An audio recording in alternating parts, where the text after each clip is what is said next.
my name tag.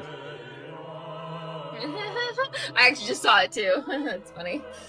Okay, everybody, welcome back. We're to Ridding the Rot, episode 11, actually. We're calling this Posthumous. So, now, after the Shadow's End have wrangled Karhalle's soul back to the material plane, as well as found discovered some new abilities of Mnemo's. We opened with, last time, Zimit having stolen the Zhanlu, the Well of Darkness, the sword that Konari wrestled away from the Aka Oni back in her little kind of one-shot wrap-up, where she kind of contested against a bunch of red Oni and defeated them to get this specific ancient relic of a sword, where it's a complete well of darkness. It's powered by the dark itself, this kind of recurring theme in the campaign, created by Xian Wei as well. Now, Zimit, drawn to this sword, and for his own reasons, whatever they were, had lifted it off of Konari during the ritual to bring Karhalle back. And after chasing Zimit down, Konari initiated a battle with him, where the shadows... He drew the sword first. That's all I'm saying. You were charging him and about to battle him. Unshot first. So funny. Also, Zimit, stop being dramatic. You're not dead. Thea revivified you, you little baby. Yes. Jared, just so you remember, she did revivify you in the campaign last time. And it worked. Successful. 19 roll from what I remember. Yeah.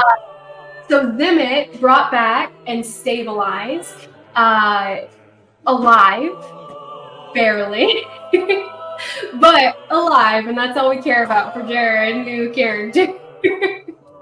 Unfortunately, a record-making new character, but Konari was able to fight for the sword, get it back, wrestle it back, but in the process had also run into some old enemies that came to town.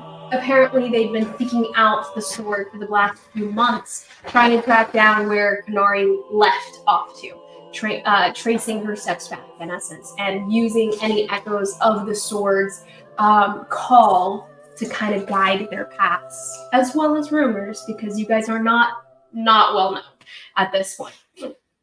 So, as you guys battled it out, tried to save townspeople as well as Thea could, as well as you guys could, you guys ended up getting kind of the raw end of the stick a little bit with Kuno's kind of tricksy playing the townspeople against you guys by turning herself into a little girl and trying to convince people that you're attacking her, which she did convince a good few people who just didn't have the context of what was going on, and didn't watch the whole fight. Because at one point, Thea was able to get her to unmask, super pivotal move, and was able to kind of fix that problem. However, the person who would have known that it was actually a lie died. So, as far as some people are concerned, Konari did attack a child. And some people, so now there's a bit of there's going to be some negative reviews kind of from the townspeople, at least where Konari is concerned. But that Konari cares. Exactly. So a little bit of a tarnishing of the reputation, but nothing too crazy. After that, Kuno kind of makes off again because Oni don't die easily, of course. They don't stay dead easily. Genyan finishes off the last two, ripping their heads off, making sure that they'll stay dead this time. Whereas Kuno kind of slipped away, trying to do anything she could to stay alive, because that's Kuno. She slips in with a small family and hides amongst them, hides behind them, in essence, using them as a body shield. Konari goes in to fight and take them down. Within that moment, not really being on the family's good side, and them kind of shouting and kind of raising the alarm against Konari in this, further destroying Konari's rep there, and Kuno having been invisible, kind of adding to it. It's a whole thing. Right now, Kuno's below the bed. Let's see. So, with that, we'll open there. One of the last of the shadows did follow you in as well. So Konari was aware that it was inside, but she didn't want to focus on it. Kuno was the main priority at the moment. And Konari also can't sense them as well. So, coming into this, Kuno. She's hiding below the bed. She's struggling to survive here. I believe you moved last time and we're starting with her turn, correct? Or are we starting with your turn? I know. I should have actually marked this down and I did not. Do you recall? I'm pretty sure it's her turn. Because you had just attacked. You said that she was hiding under the bed and she didn't do anything. I could be wrong. As far as you know. That's what it was. Okay. As far as you know, she didn't do anything. Did I hear her moving? Key phrase, as far as you know. Did I hear her moving? You do hear her shifting around a little bit and whisper a couple words as well, but you don't understand them because you still don't understand Abyssal fully. But the family, there's a pause, there's a lull with the family that you can recognize. So whatever she said sank into their ears. But your turn now. You're good to move. She's below the bed. I'm gonna reach under the bed and try to poke at her with my sword. I can't really swing a sword under the bed, but I will say, go ahead and you can roll with disadvantage, and it's not going to be the full damage at all. It's just going to be the dex damage in this context because you can't.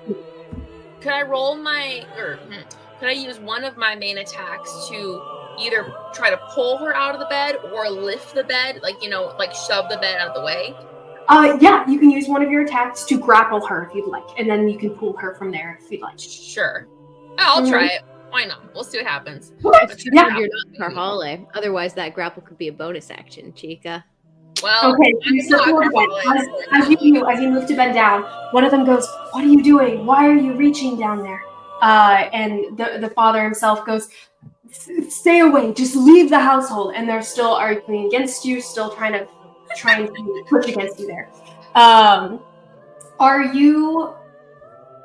No, never mind. Continue. Go ahead and roll your grapple check, and she's going to roll contested acrobatics or athletics, whichever is better.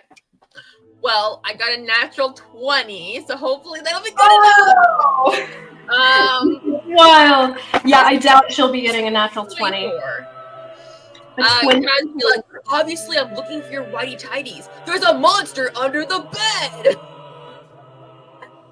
Will you roll for them? Yes. Not a natural 20. So you latch onto one of the legs that Kuno's kind of flailing around, and she goes, "No, let go of me! You can't just kill a helpless child." And I'm so tired of this woman. Oh yeah, so she's fighting you, but you've got a latch on, and you give her a yank, and you start to pull and everything. I would say with the natural 20, you're definitely successful in pulling her back out here. As you yank her out, though, you do feel the family themselves kind of rising up around you. The two parents and the two children rush you in this moment. So after you move, you feel them moving towards you. Do you want to react? It's still your turn. You feel them moving in your direction here.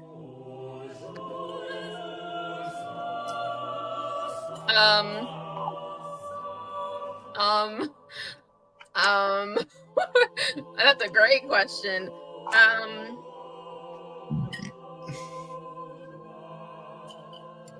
Can I take a cue from Thea and use my mental thing to basically cast command on her? Unmask? You can definitely try. Does that take a full action? It's a bonus action, actually. Amazing. Okay. And as long as you have the key points for it, go for it. I do. I barely do, but I do. So I'm gonna try. So I'm gonna tell her to unmask. Okay. Okay. So, let me roll for that wisdom saving throw, right? Yes. So you say, you kind of like yell in her mind, forcing your will over hers in that moment, and you shout and unmask into her mind. As you reach in, minds normally feel a little bit cool, like a cooling place, a refreshing place, like normal minds. Her mind is slick, sticky, and almost poisonous. You can tell this just by sinking into it. Go ahead and roll me an intelligence saving throw. Ooh, okay. That's great. Side note, intelligence saving throw. Aside from that, she does pass. She kind of draws you in, but she starts to like overpower you in that moment. She got a natural 20. Your mind is like being like drawn in, sunk into. Go ahead and what was your intelligence saving throw? 17. What are you doing, Nathan? Just testing your mic. Oh, is it not receiving? No, it's good. I want to make sure you're on the right one. Okay. What was your number again, Isabel? 17. 17. That's really good. Okay. So you feel the echo, the unmask, as you shout it into your mind, you feel this echo back of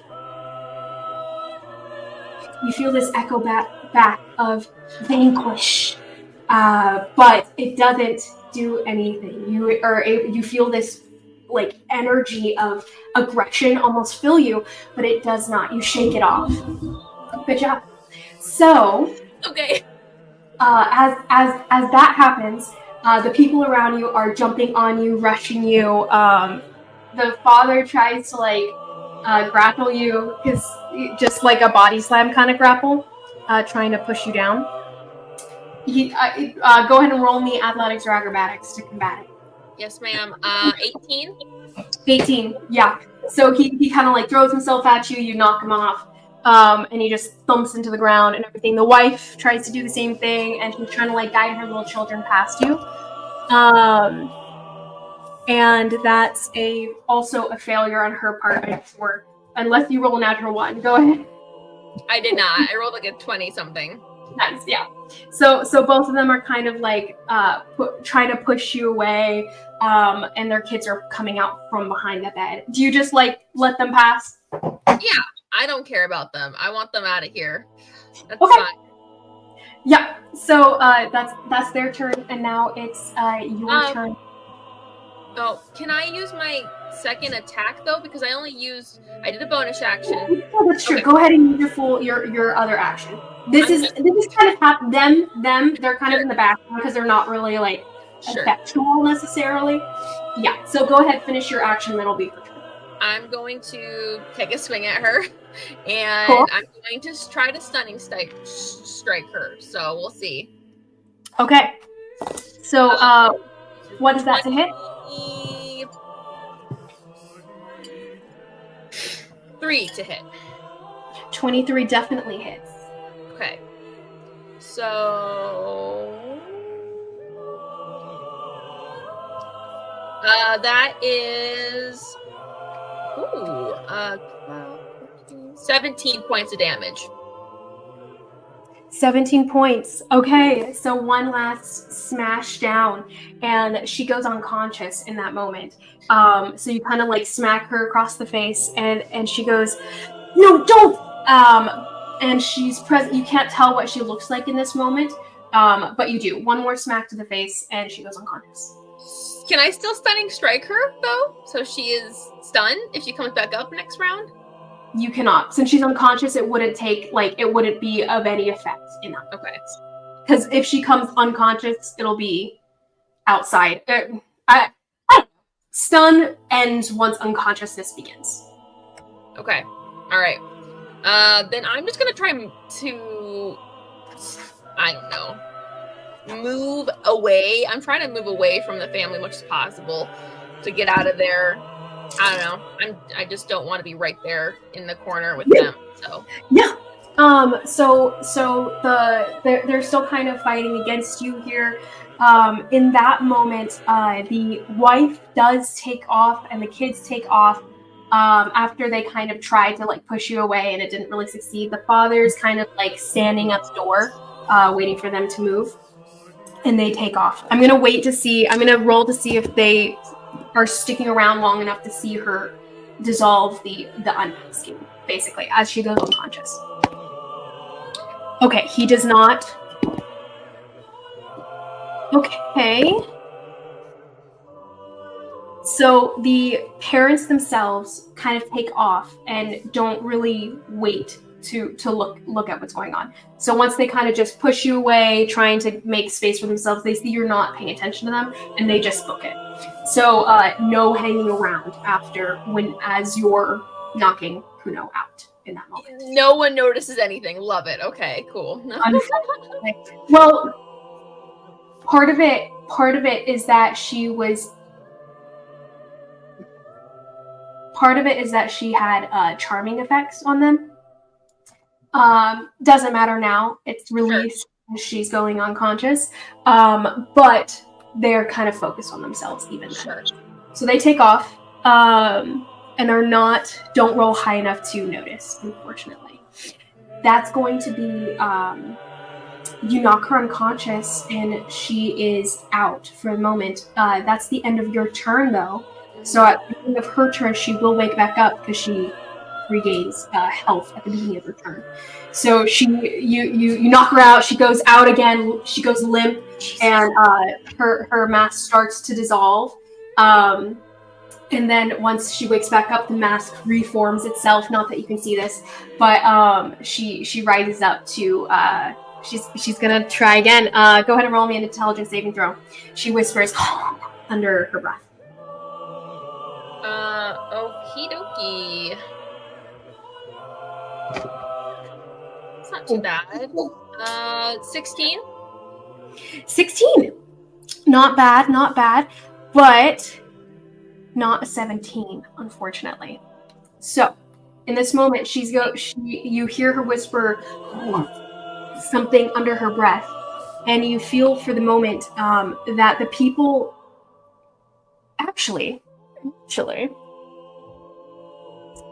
you know what? I believe you can give me a re-roll. One second. Go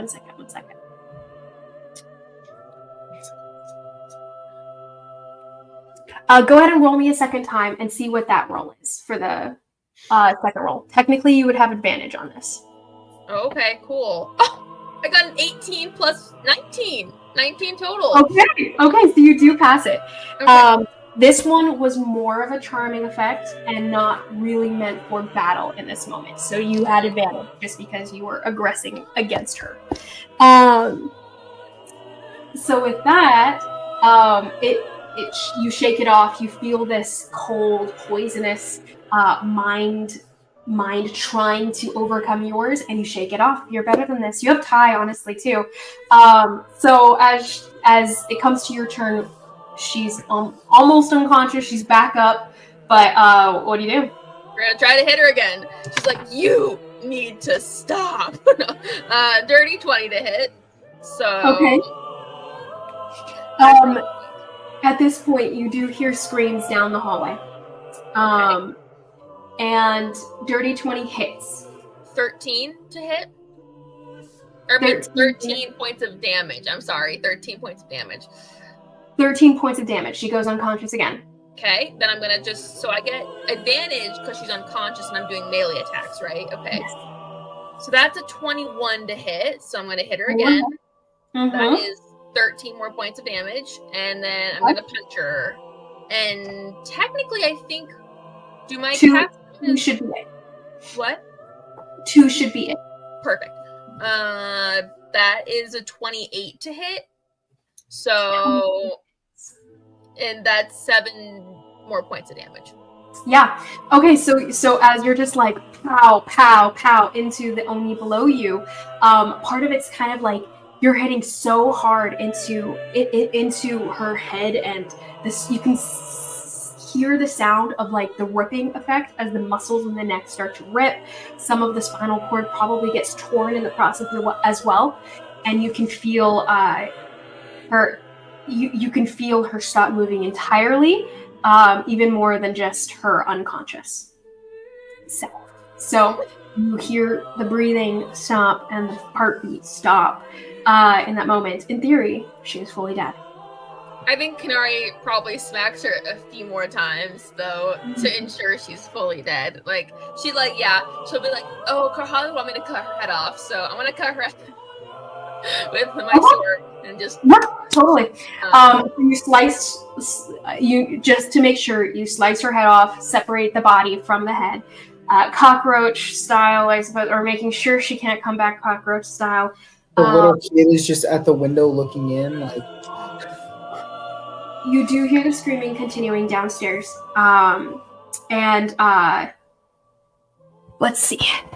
Okay, I'll go check out what the screaming is, I guess.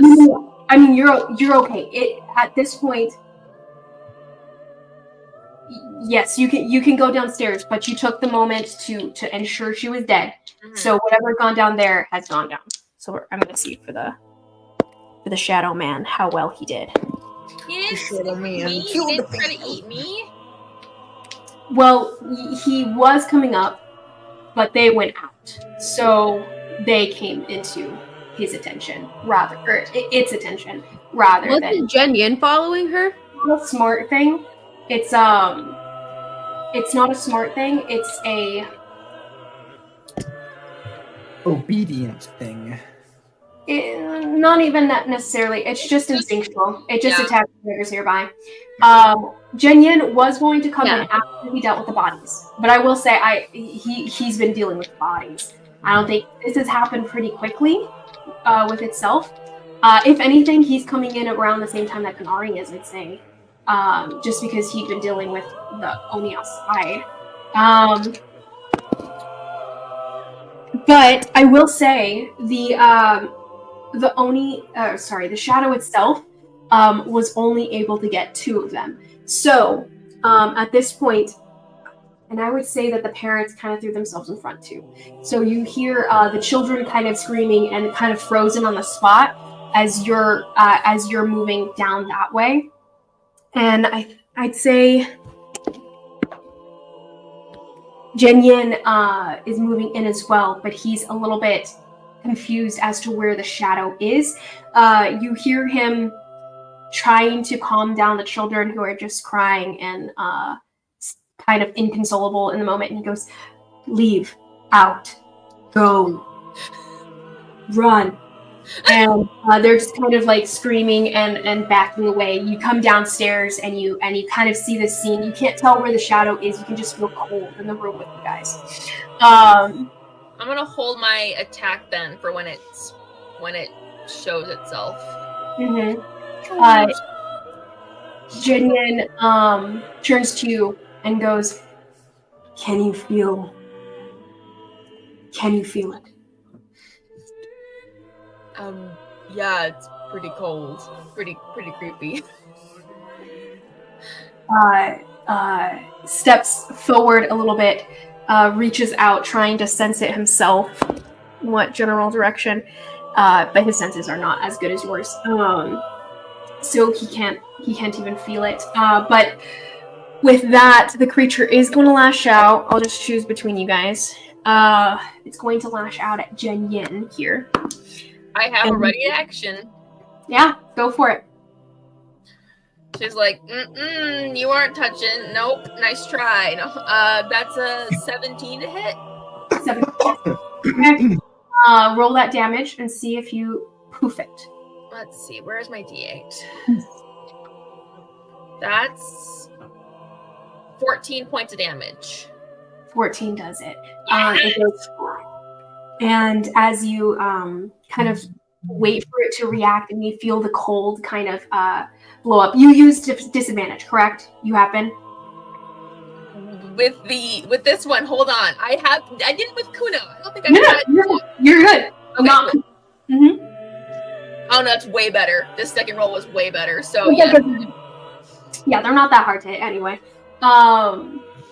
But yeah, so it goes poof in that moment as you react to the shift and the cold of the air as it moved. And Jenyan, it didn't even hit Jenyan in the first place. He backed out of the way anyway. But the little children that are still kind of crying in the corner, Jenyan turns and just kind of watches them for a moment, kind of quiet, and looks at you. I don't think I will help. No, we probably only scare them.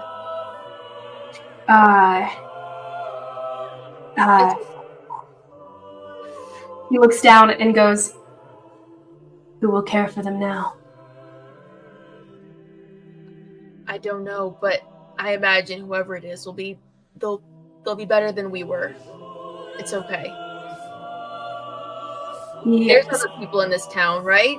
People are kind people. I don't know. It's fine. Yes. That will be better. And he's gonna go ahead and try to get them to go find someone. So he just crouches down. You can feel his bulk kind of shift downwards as he shifts himself to be smaller. A little bit. Try not to be super dramatic with it as to startle them, because you're just kind of watching him in tears. And holds out just kind of a hand that has no claws in this moment and waves them towards the door. Go find Mnemo. And the kids, he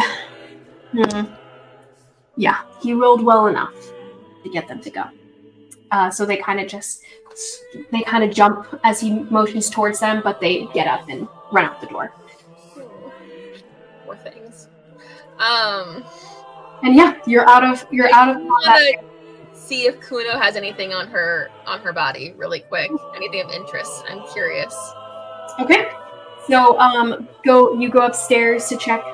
Side note, you can smell Oni blood kind of splattered all over the room, all over the floor, where the head rolled and everything. It's kind of spread around and sprayed on the bed. So it smells kind of ghastly in here. Not to mention the looks of the room for future reference. But as you go inside, though, go ahead and roll me a investigation check.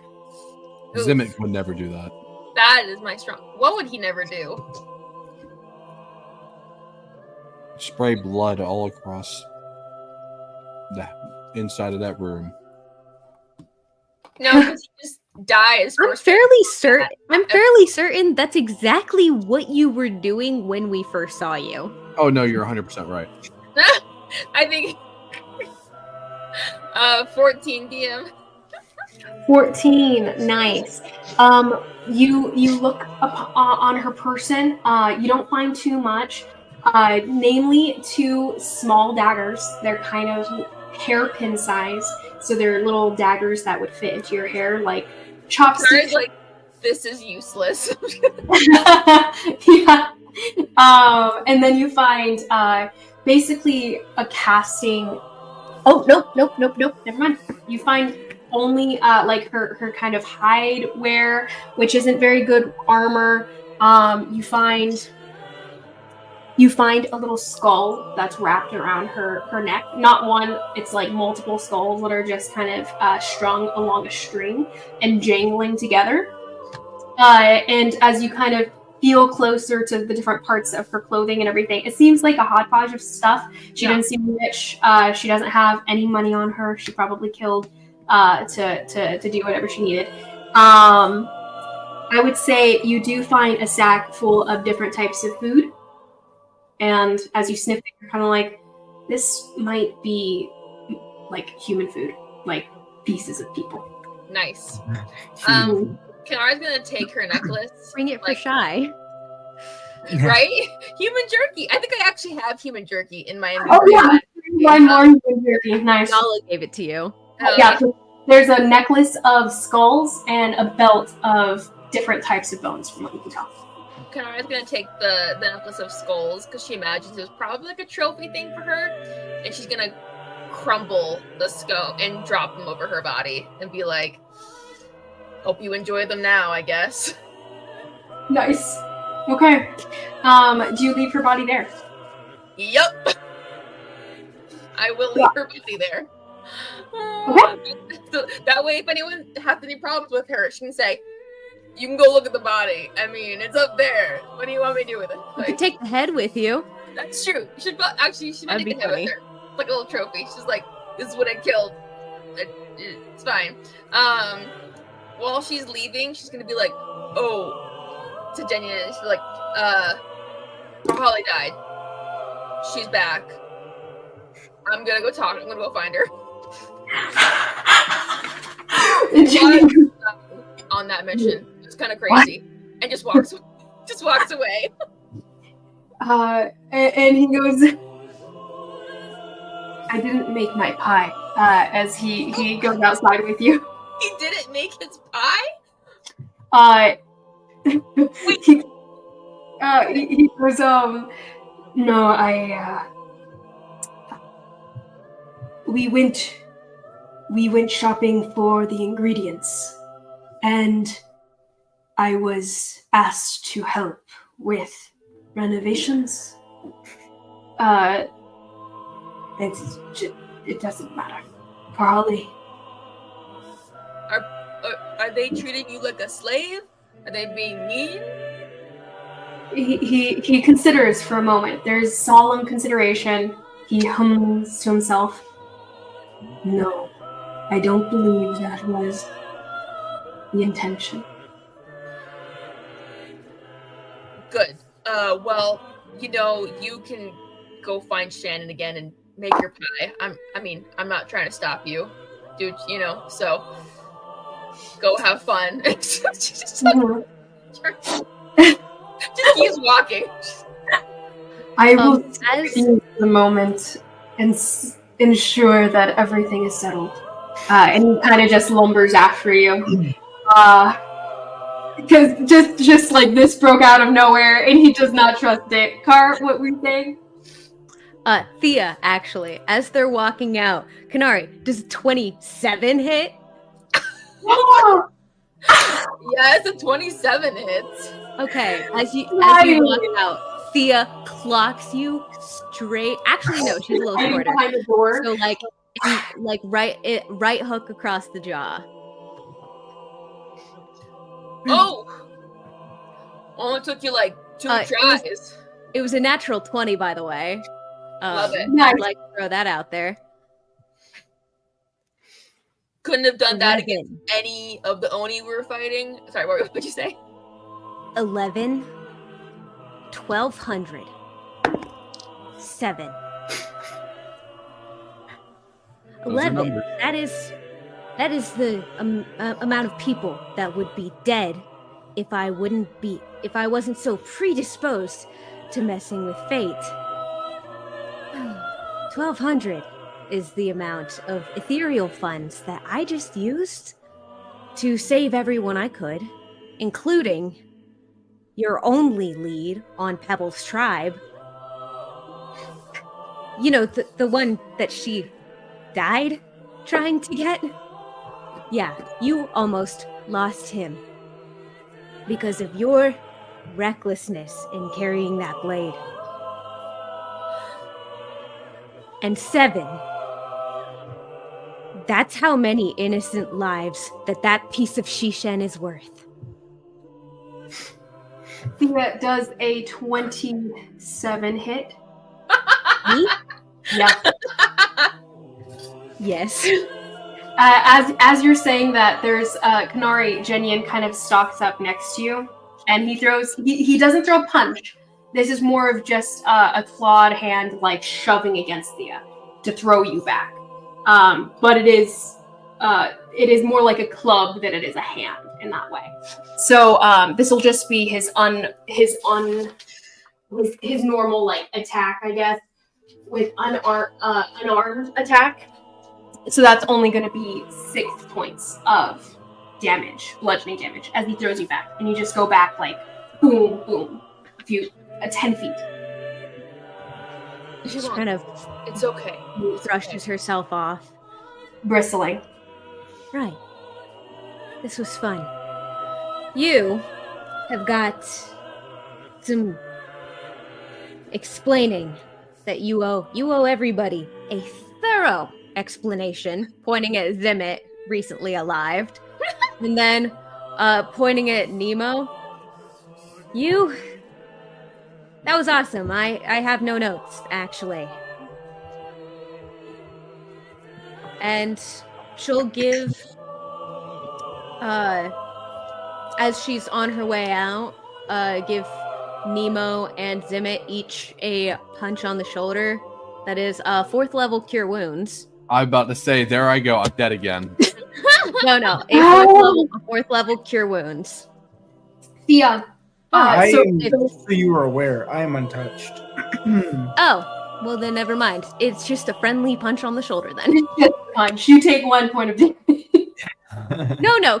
She's got a strength of 0 plus 0, so it's technically not. Right. I was just gonna say though, you bring Zimmet back with so you, Thea, roll me an insight check. That is my insight is so good. 25. Oh, that is really good. You can tell that Zimmet, the little spirit that you felt before that seemed like completely drowned by these almost flames of darkness here, completely buried almost, is still almost fully buried. It doesn't feel like a normal human because the soul isn't there almost. He's more dark than he is soul at the moment. Well, I'd like to talk to you later about whatever it is that is going on here, to Zimmet, and then to Mnemo. You just motioned to all of me. Yes. And then to Mnemo. I guess you guys could both save me a dance next week. Right. If you'll excuse me, I've got some work that I should really be getting to. Lovely to meet the both of you, to Mnemo and Zimmet. Konari, a pleasure as always. I hope your monastery taught you the concept of penance. And she'll walk away.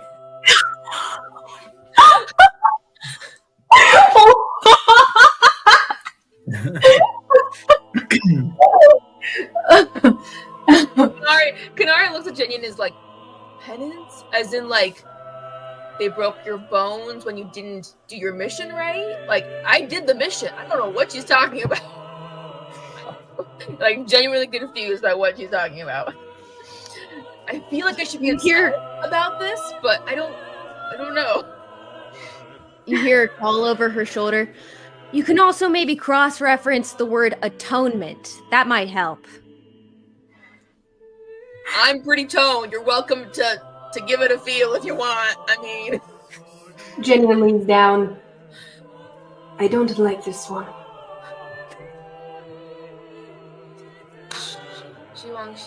She did bring back Karhalle, so there's something for her, I guess, there.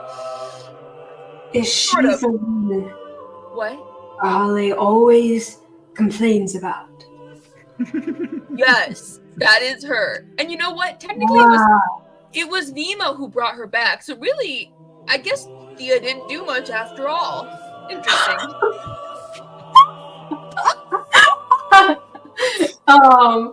That is hilarious. People are starting to filter out once they realize the danger is gone, by the way. And everyone go ahead and roll me insight checks. I was going to say, before Thea gets too far, is Zimmet acting like he's got control of himself, though? Like, is he going to go back into whatever darkness state? Did you heal me? Insight check, Konari. No, I didn't. Thea was just going back inside Narcissus's house. Oh, okay. Did Thea heal me? Thea did heal you. Oh, yes. Let me get you the numbers on that. It was a 4th level cure wounds. And Konari, she actually did, with the punch to your face, give you a 2nd level cure wounds. Oh, really? I was actually gonna ask how much. I was like, how much damage did she do? I love it. Because She didn't do any. I think it's technically 2 points of damage because 1 for the punch and 2 because it was a crit. Love it. So yeah, tell us how much you healed us, baby. Yes, that would be an extra 2d8.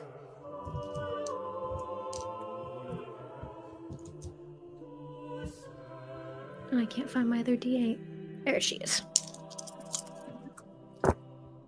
Nice.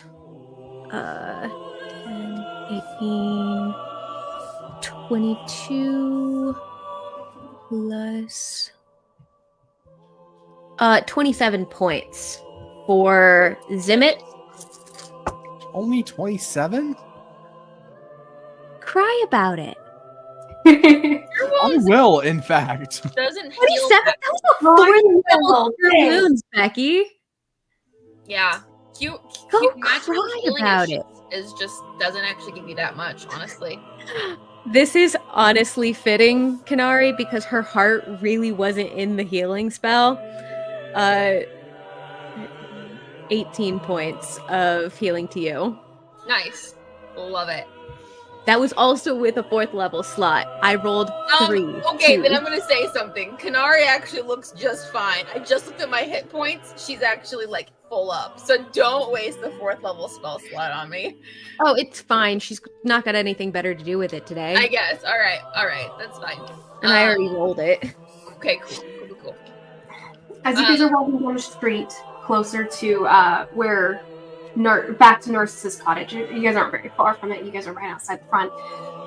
But you do see collecting out in front, and you guys can hear, Konari can hear, that the town's guard are filtering through the crowd, pushing people back and telling them, stay out of, and realizing you guys are out in front and stalking towards you guys, cutting themselves off, stalking towards you guys. Stay back! Everyone back! Collect those bodies, go! And starting to get just different guardsmen coming through, picking up some of the bodies, dragging them to the center of this town, the street amid these buildings here. And this guy stalks toward you. Who's in charge here? Who's the leader of your little group? Technically she's inside Narcissus' house, I guess. But she's not really conscious, so... All right. You have any complaints, you can take them up with her. Who's taking charge in this moment? Not me. Nose goes. Yeah, right. What do Officer, is there something the matter? And Narcissus steps out of the house, moving over to you guys. Hands out the plaque. What is that word? Calming down. Placating. Thank you. Placatingly. And the guard turns to him and goes, "Are these the so-called Shadow's End that's been in town ever since invited them?" Nah, can't say it is. Actually. The man's eyes go over to you, Mnemo, confused for a moment because he doesn't recognize you. But it goes back to Narcissus, waving his hand in specifically Konari and Jenyin's direction here. Thea less so because you weren't the center of the... Oh, I didn't get away? I was hoping I got out of there scot-free. Oh. I mean, you're presently, like, walking back. Where were you trying to go? I was just going into Narcissus' house. Oh, okay, yeah. Then I would say you can slip past him, but you're not necessarily, like, he sees where you went, kind of thing, but you're not the center of his ire here. So you do go back inside, scot-free. Narcissus passes you by as he steps out to see what's going on, or to see the problem. Give him a little sup nod as I jog back in. Well, what is the problem here, officer? They did protect the citizens, so I don't see the problem. The officer goes, and yet I have reports that one of you, eyes toward Konari here, attacked innocent bystanders. Oh, A you child, mean actually. this? And she holds up the Oni head and she's like, this one that can make them look like whatever they want? That's convenient. There's multiple bodies on the street. Well, And ask many witnesses. the old man that was protecting the so-called child. Oh wait, he's dead from her. Convenient. Roll me a persuasion check with disadvantage. Do I have straight The rolls? only witness to defend you that's not complicit is dead. Wow. Zime, Very convincing. Thea, do you still have concentration on my thing? No? Well, wait. Did I cast You haven't anything else? cast any concentration spells. Are you raising your hand, Z? What about? Screw you. I think it is. Zime, holding his side, walks up to the soldier and is like,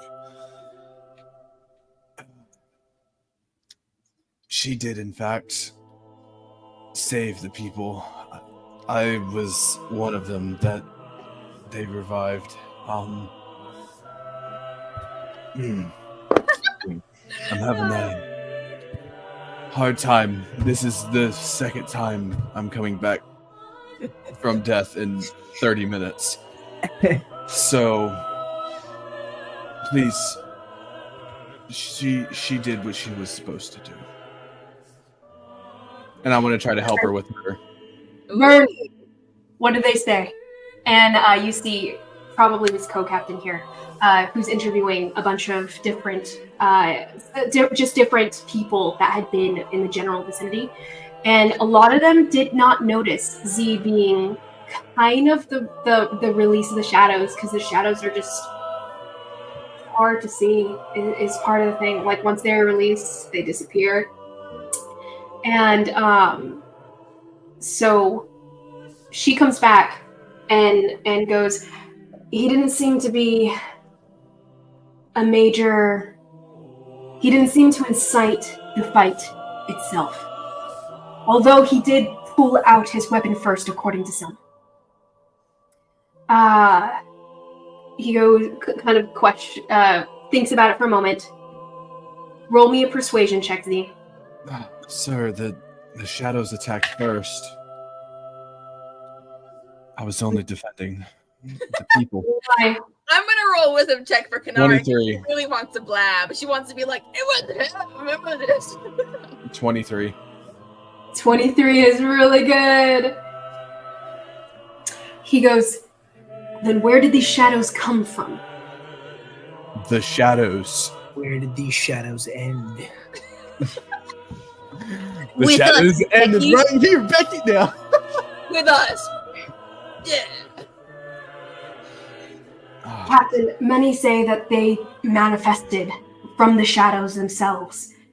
Perhaps it's some invasion, something sent from one of the neighboring provinces. Probably the Oni The that red we're like Oni attacking at the that are same time. littering the streets. Look at you. They look at you guys in confusion. They don't recognize the term. These, they're like, they can change how they look, but also I don't know. The red ones are really bad usually. I've never met a nice red one. They always just attack straight up. He's going to try to read you here. Side note, I did not cast anything that was concentration. So hypothetically, enhance ability is still up. Nice. I will say, roll me a concentration check, Thea. I did throughout the whole fight. No. I'm saying just now. I feel like it's been a good time now, and just a lot of stuff going on. Like, would you be keeping it up at this point? Yeah, that's fair. 15. And you just got clocked by what's his name too. So I'll roll again for that one. Yeah, 15. Okay, cool. Okay, then it's still up. It's only up for 15 more minutes though. Though in this moment you still have advantage. So roll me a persuasion check with advantage. Okay. Oh. Ooh. A 19. That's pretty good. So an 18. 19 or 18? Okay. That's pretty good. However, his glare does not lighten. And he goes, whether or not these creatures incited the violence first, and that's the only reason I'm not arresting you, seems likely. I don't like that these creatures were brought into this town in the first place. And they seemed to have beef with you. Or we were just in the right place at the right time. The wise man did want to say. Bystanders, they know you. They knew her specifically, looking at the bald one. And the first one they attacked was an innocent. Very familiar. I think your claims are unsubstantiated, as it was a random attack on innocence first. And then these lovely people decided to save the innocents. Roll me a persuasion check. But you guys are pretty much talking him down. He's still kind of glaring in Konari's direction. But 24? Okay.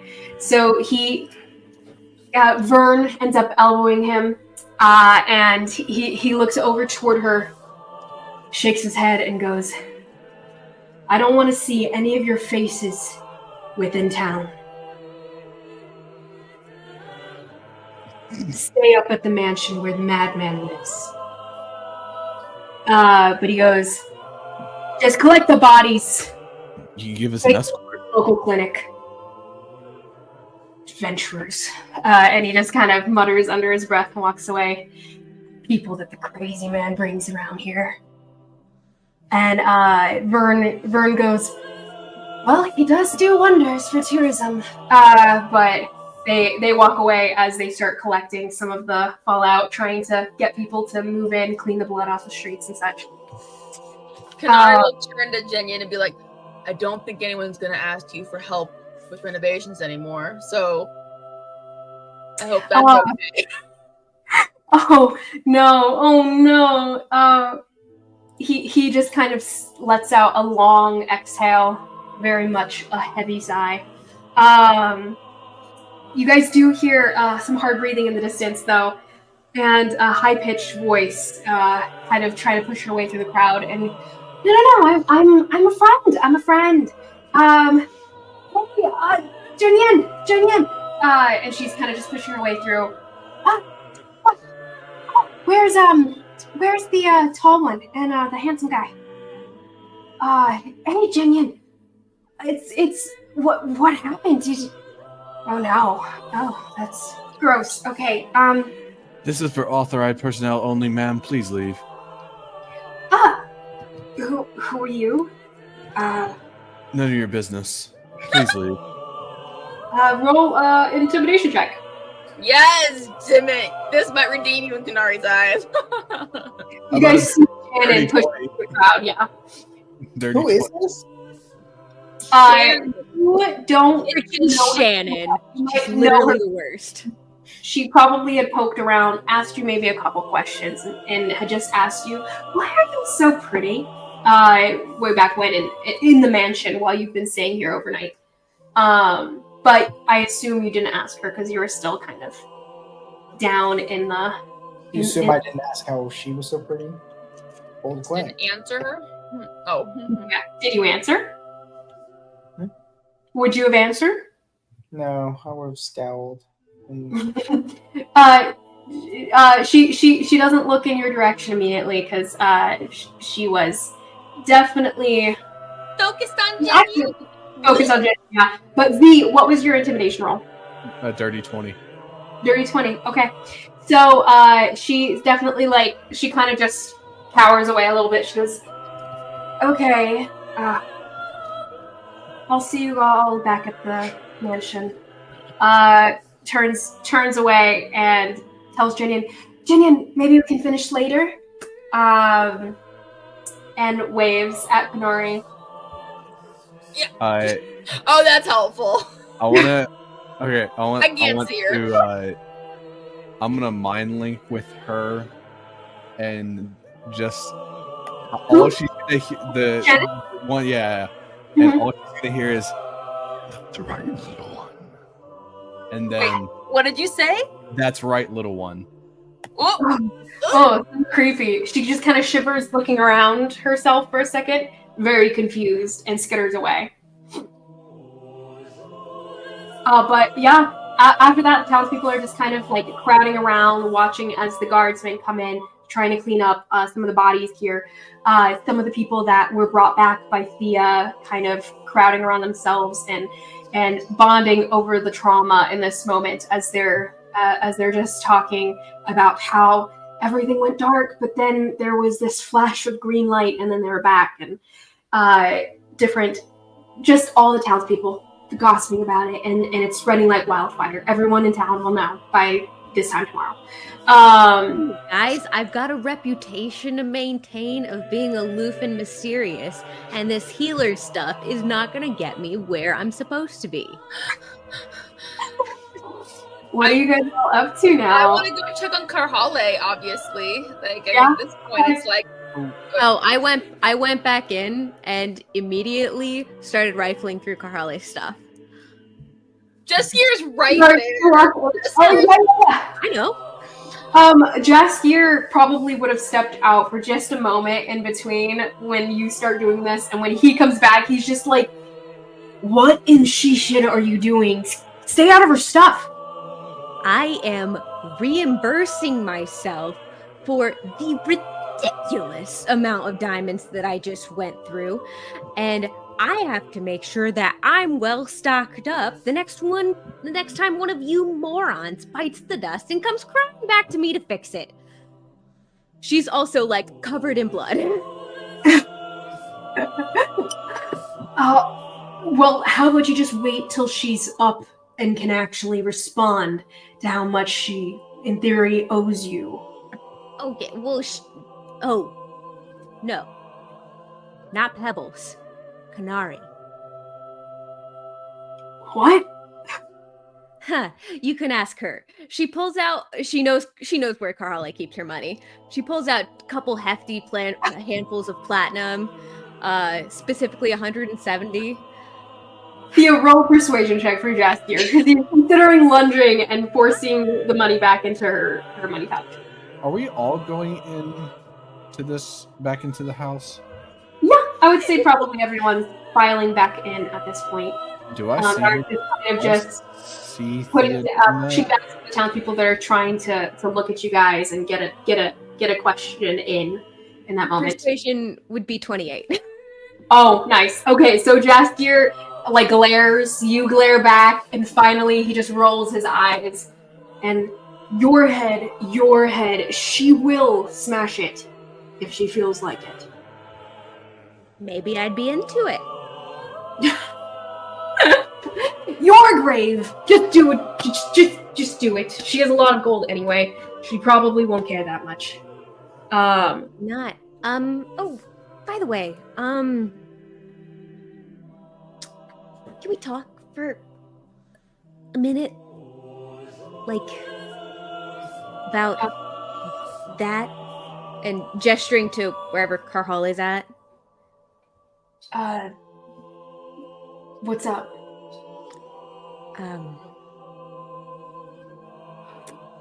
Look, dying, it really messes you up. I would know.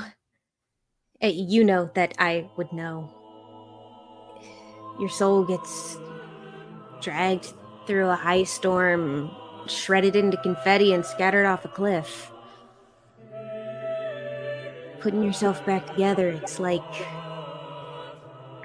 trying to collect raindrops in a sieve. If I didn't have Mary and Akasha, I don't know if I would have recovered. Just whenever she wakes up,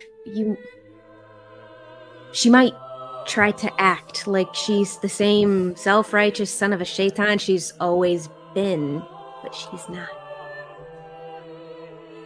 She has just learned that she's not indestructible, which I'm sure came as a shock to her.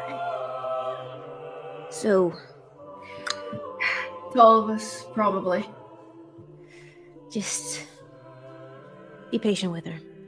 I'm sure with people as overbearing as you and, those sociopaths, she'll be feeling like herself again in no time. Speak for yourself. But alright, thanks. Pardon, I'm a psychopath, not a sociopath. I think that's worse. Probably. Not a me problem. He walks up to you, looking over Karhalle, who's still unconscious, still a little pale, and brushes shoulders with you, Thea. And he goes, "You both know you're not, even if you like to act like it.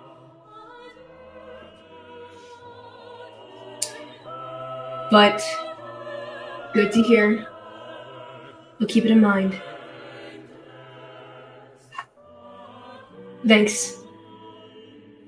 Thanks for being there." Hey, don't get all gross about it. It was nothing personal, believe me. I was mostly thinking about how annoying you are without her, so, reimbursing myself and getting out of here. I've got some work to do. Now. Speaking of those freaks, that Mnemo guy did something to my ritual. So, I didn't bring her back, actually. He did. Wait, what? How is that? Ha! It was a divine thing. I would love to know how. Unfortunately, he's being kind of prickly, so it's gonna take me probably a day or two at least to crack into that shell and get him to open up to me. But yeah, I'm very likable, so I don't see it being a problem. But anyways, he's got a power unlike anything I've seen in a human. So I don't know how he did it or what he did to her. So That's maybe a whole lot more concerning. yeah, isn't it? Each other right now. Wait, come again? From what I understand, they kind of hate each other right now. She doesn't hate anyone. Well, the point here was just maybe keep an eye out for anything glaringly out of the ordinary. All right. Are you going to be sticking around? I feel like the ethereal will need their healer back. I mean, they're fine with just Akasha, probably, but I was gonna stick around for a little bit. Got something to do now, but I'll be back tomorrow. Actually, Who's hitting drums? I've got What did you say, a Nathan? little. Oh, was that you? It sounded like someone was doing drums. I think it Oh, was that just- might have been me. I was touching the mic. Go ahead, Thea. I've got a little bit left in the tank I was saving for pebbles there. All right. I could do it now before I leave. Anything else that's going on with the rest of them, especially that one new guy? I'll have to take care of that tomorrow. Okay. I need to rest up. The new guy. I don't really know what's going on with him. What actually happened out there? And he saw a little bit from the corners, but didn't really see what was going on. I have no idea. Isn't that exciting? A little less exciting, more concerning, but sure. Well, nonetheless, do what you can for I don't know why you insist on calling her that. It's ridiculous. Doesn't fit her. But Of course. whatever it Have is. you looked at her?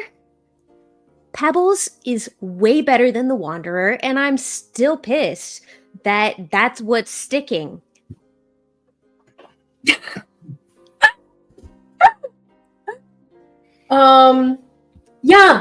Yeah. I'm glad. At least something doesn't go your way. But what is it you're planning to do? She's alive, and that's pretty much what we can ask for. Are you trying to...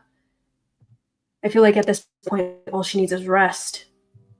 I've poured a couple of healing potions into her, but seems All like right, her body's more... all right. I mean, if you don't want my top-of-the-line juju that I've got left, fine, that's on you. It was just a 6th level heal spell, but to each their own, whatever. I didn't want to do it anyways. Jadith is already not a fan of her anyways, so what's that supposed to I mean? shouldn't be going out of my way to help her. How is she even on a god's radar? You're just making shit up, like you always do. I could be. I could also not be. Just heal her. I'll cast 6th level heal on Karhalle. Um, Kind of on my way out. It doesn't even involve touch, so on my way out. Nice. He ends up trying to slip his hand into your bag of little tricks and trinkets and stuff. But you catch it immediately. It wasn't very smooth, and you kind of smack it away. Nice try. One last thing I'll leave you with. And she's kind of got a hand on the door and kind of walking backwards out the door. Mm-hmm. Actually, going out the back door, not the front door. Mm-hmm. First thing you learn when you start to look beyond, souls are a lot more fragile than you'd think. Especially for the ones that seem strong. Something to keep in mind with all these freaks. See ya! He kind of nods solemnly and looks down at Karhalle, unconscious on the table. Moved to a bed, actually. She's on the bed now. But he just kind of waves you away as you move out of the back door around the same time that Konari is moving inwards, looking to see Karhalle. You just hear the tagline of, "I'm going to check on Karhalle." But yeah, everyone's marching in. Thea, you're leaving, I assume, unless you're sticking around. Nope. Okay. Are you out for good? You don't know. Wow. I'm like right. a house. I'm like an outdoor cat. I come and go as I please. It's part of my charm. I would say around now, incidentally, Karhalle is waking up after that full heal. Yes, I did that because a 6th level heal spell is cheaper than Greater Restoration for curing blindness. Ha! Nice. So she regains 70 hit points, and it also ends any blindness, deafness, or diseases affecting the target. Nice. Okay.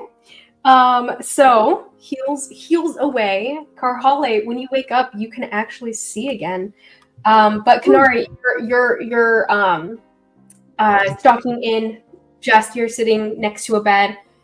Just kind of watching her at this point as he's taking in the newly healed eyes and all the scrapes and scuffs kind of being overwritten by magic and done away with.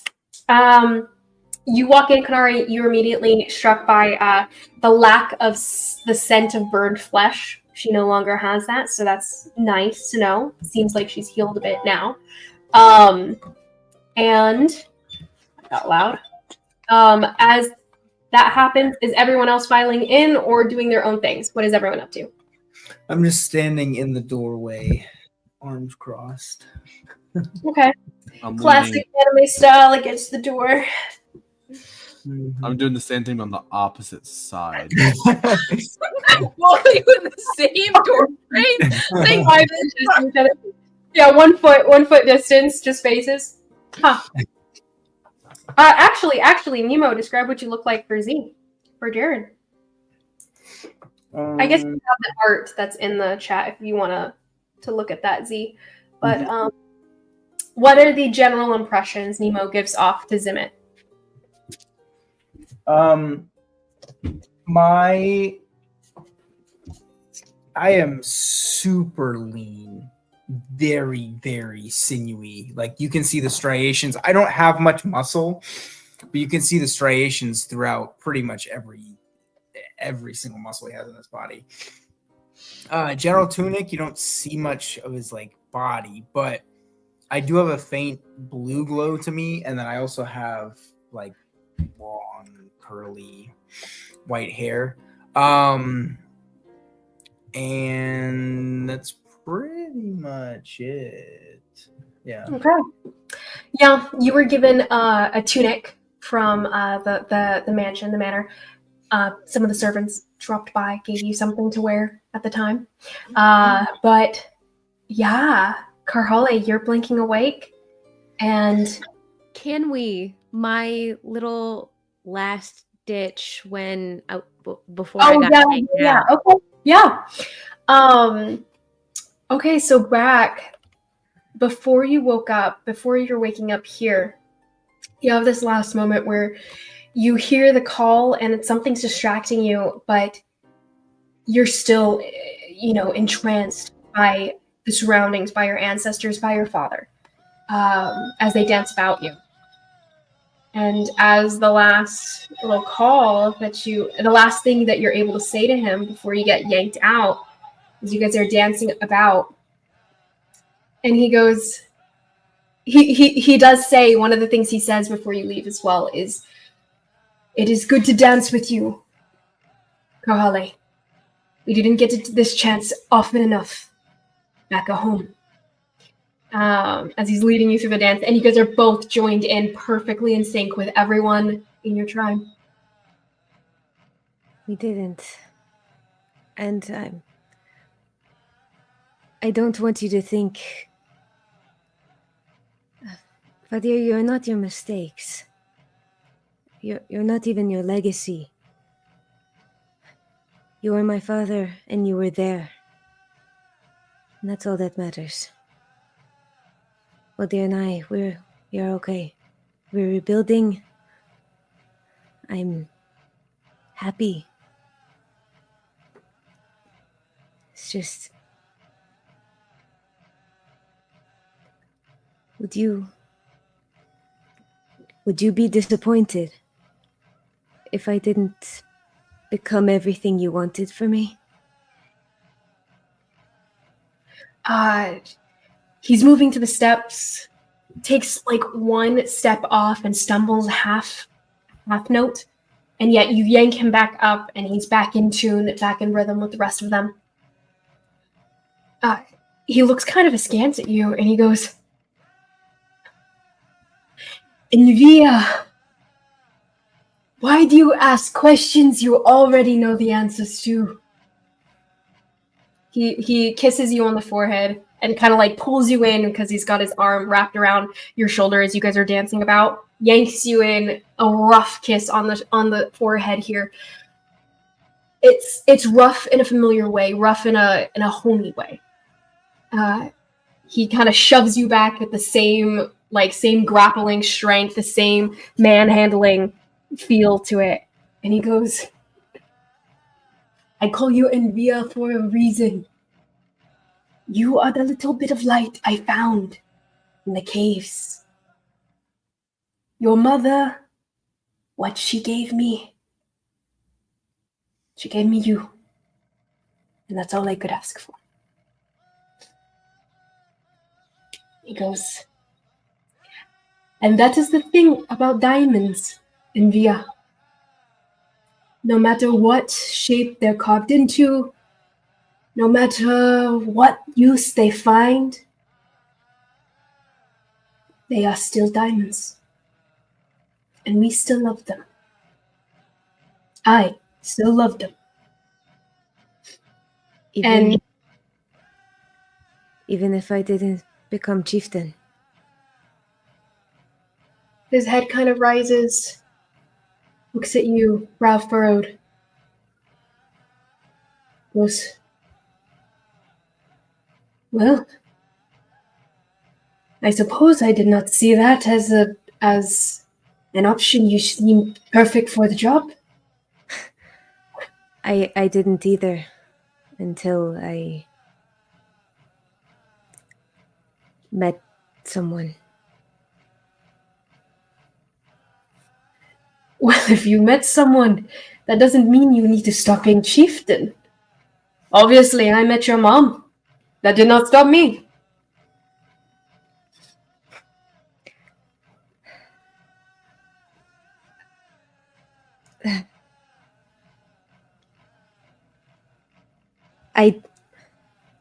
I don't think the tribe would accept him.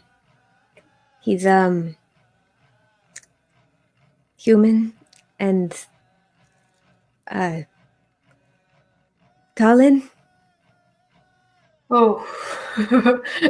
He goes, well, I guess there are worse places to be from, to have grown, to be infected by. But we love who we love, do we not? And with that, you do hear the echoes of a different song, the words of a different place. A call, and then a yank, and that's it.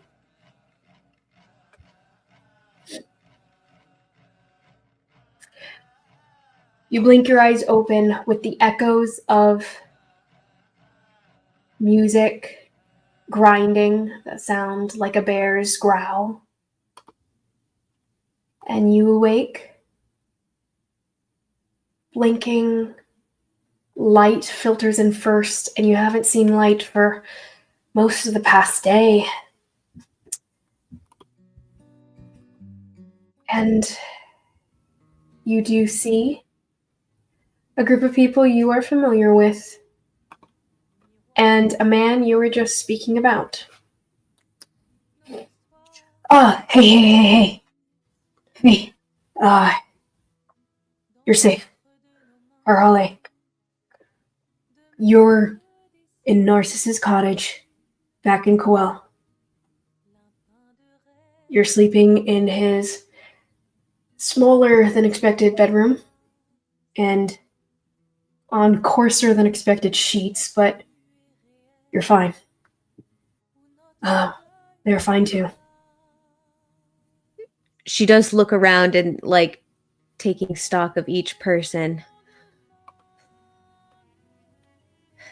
Konari, where's the twins? Where's Shai? Are they safe? They stayed behind. Stayed behind. Shai was looking for his tapestry when the tower fell, and the twins. The tower fell. Yes, from I think one of the big god creature things. The what? Wait, I'm sorry. What? Weren't you there for this? I didn't think you were dead that long. I've not been able to see for a better part of the day. Yeah, but like you could What feel. happened? Couldn't you sense like the really big, like creatures with the really big swords and the light and the darkness? You couldn't sense any of that. I felt rain and an earthquake, and then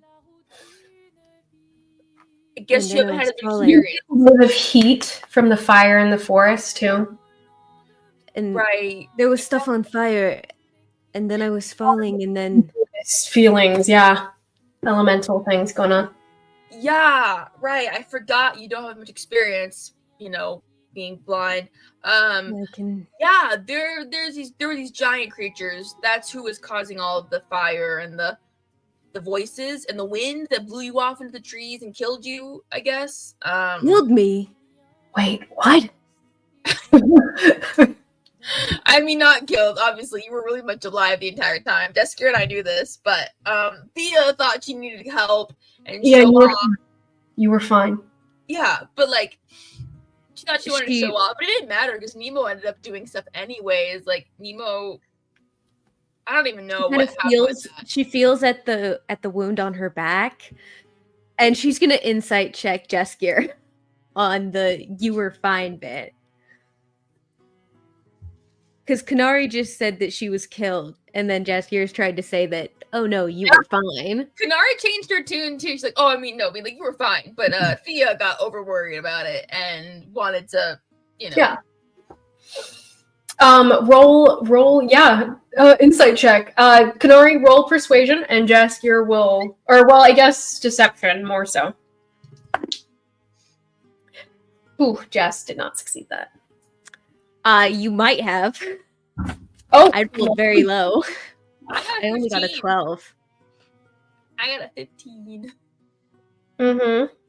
15. What did you get, Karhalle? I got a 12. Oh, okay. Well, as far as Konari's concerned, yeah, she's brushing it off. Apparently, it was just a scratch. You're like, oh, okay. It's weird that you don't remember what had happened.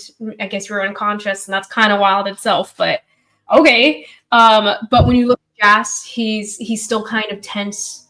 Like his lip, you can tell, is all bloody. He looks a little pale, almost like he was coming off of shock himself. Kishandin, you don't lie to me. Turns to you. No guilt. I'm not.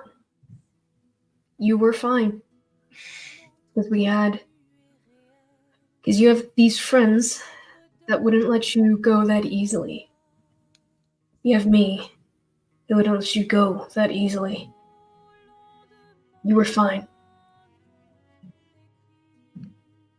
So you're all saying that you brought me back even though I expressly said that should I die, I do not wish for my Chindi to be messed with? What are you who said anything about bringing you back? What are you talking about? She looks at Mnemo.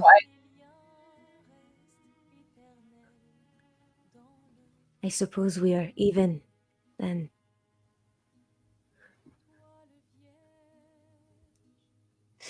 He's gonna turn with his cross arm. He's gonna start walking at the door, and he'll turn back towards you and be like, "Welcome home, bitch." And then turn and keep walking.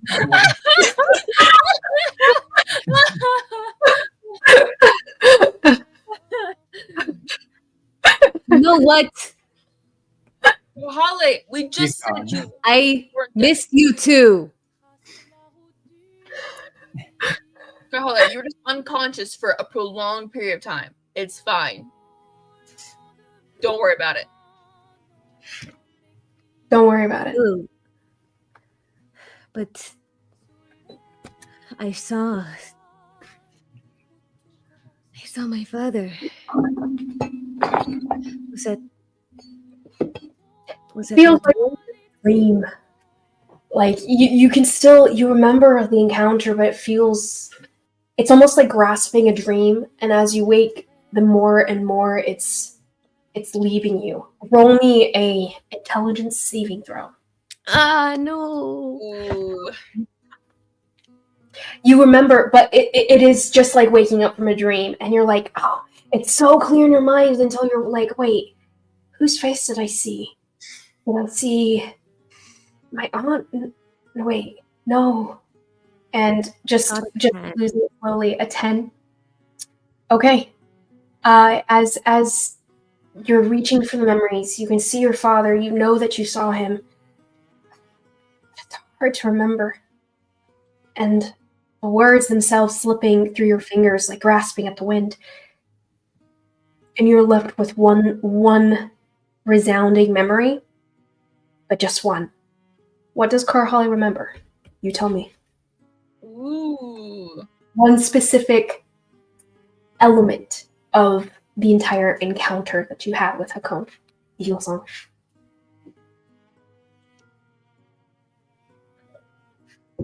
I think his explanation of the bear dance. For some reason, you know the steps to your family's version of the Irsa's mating dance, of this cultural, social dance that you guys would all do within the Torstendraki, and you remember his movements. Maybe when you do it, you'll even remember the meanings of the steps. But that's all you remember.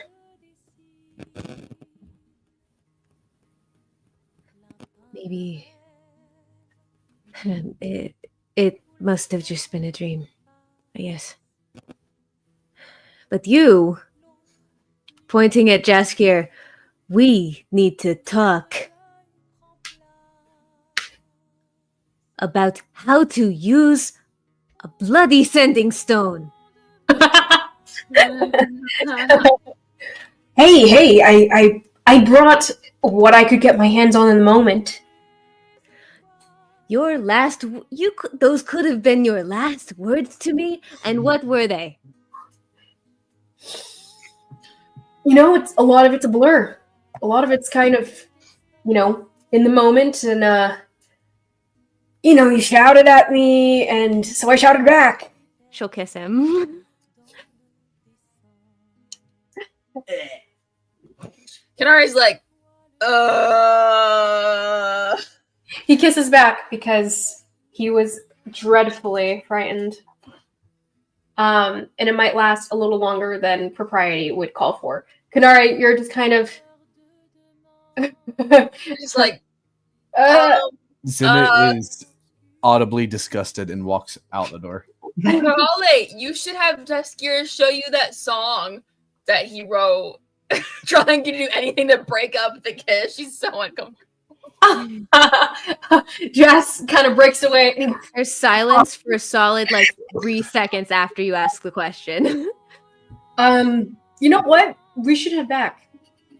It's probably time for everyone to eat. You all probably haven't for a long time. Let's go. Can you stand up, Karhalle? I can certainly try. Jaskier can carry you. Did you know that? I didn't know he could carry you. Apparently he's strong enough to carry you. Yeah, he had bet, I think there was a bet between Thea and Sigrun that he couldn't, at least, throw me over his shoulders and carry me, but, yeah. I mean, it's good to know in, case of an emergency. Can you carry me? Me? Oh, I'm not asking you to. For the record, I'm not asking you to. I can walk myself. Having flashbacks to Shy picking her up without her consent. Yeah, I can definitely carry you. Randomly. Now, the question is, can I carry Jinyin? I don't know about that one. Jinyin's standing outside of the room because the room is kind of crowded as it is.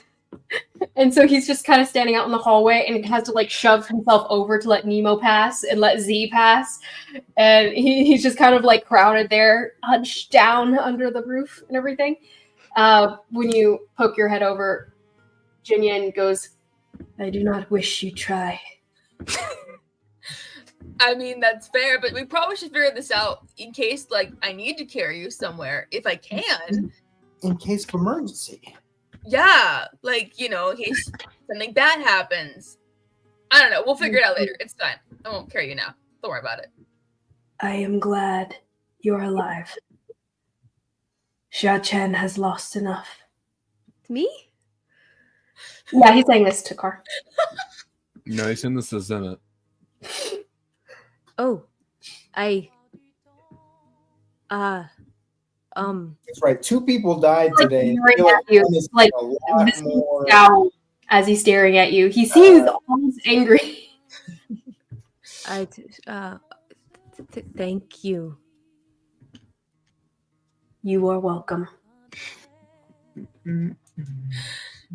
He's never spoken to me before. Is he okay? Yeah, he's really working on his people skills. I mean, that's why he's hanging out with Shannon, right? I mean, I don't know if hanging out with Shannon would further that endeavor. Anyway, it's fine. Let's get you back up to Raiden's palace. We're not really welcome in the city, in the town right now anyway, so... I was gone for 5 minutes! Yeah, well, your friend sold my sword and triggered a... It doesn't matter. Wait, why would Thea steal your sword? No, Wait, Thea and I aren't friends. Not your friend. Not your friend.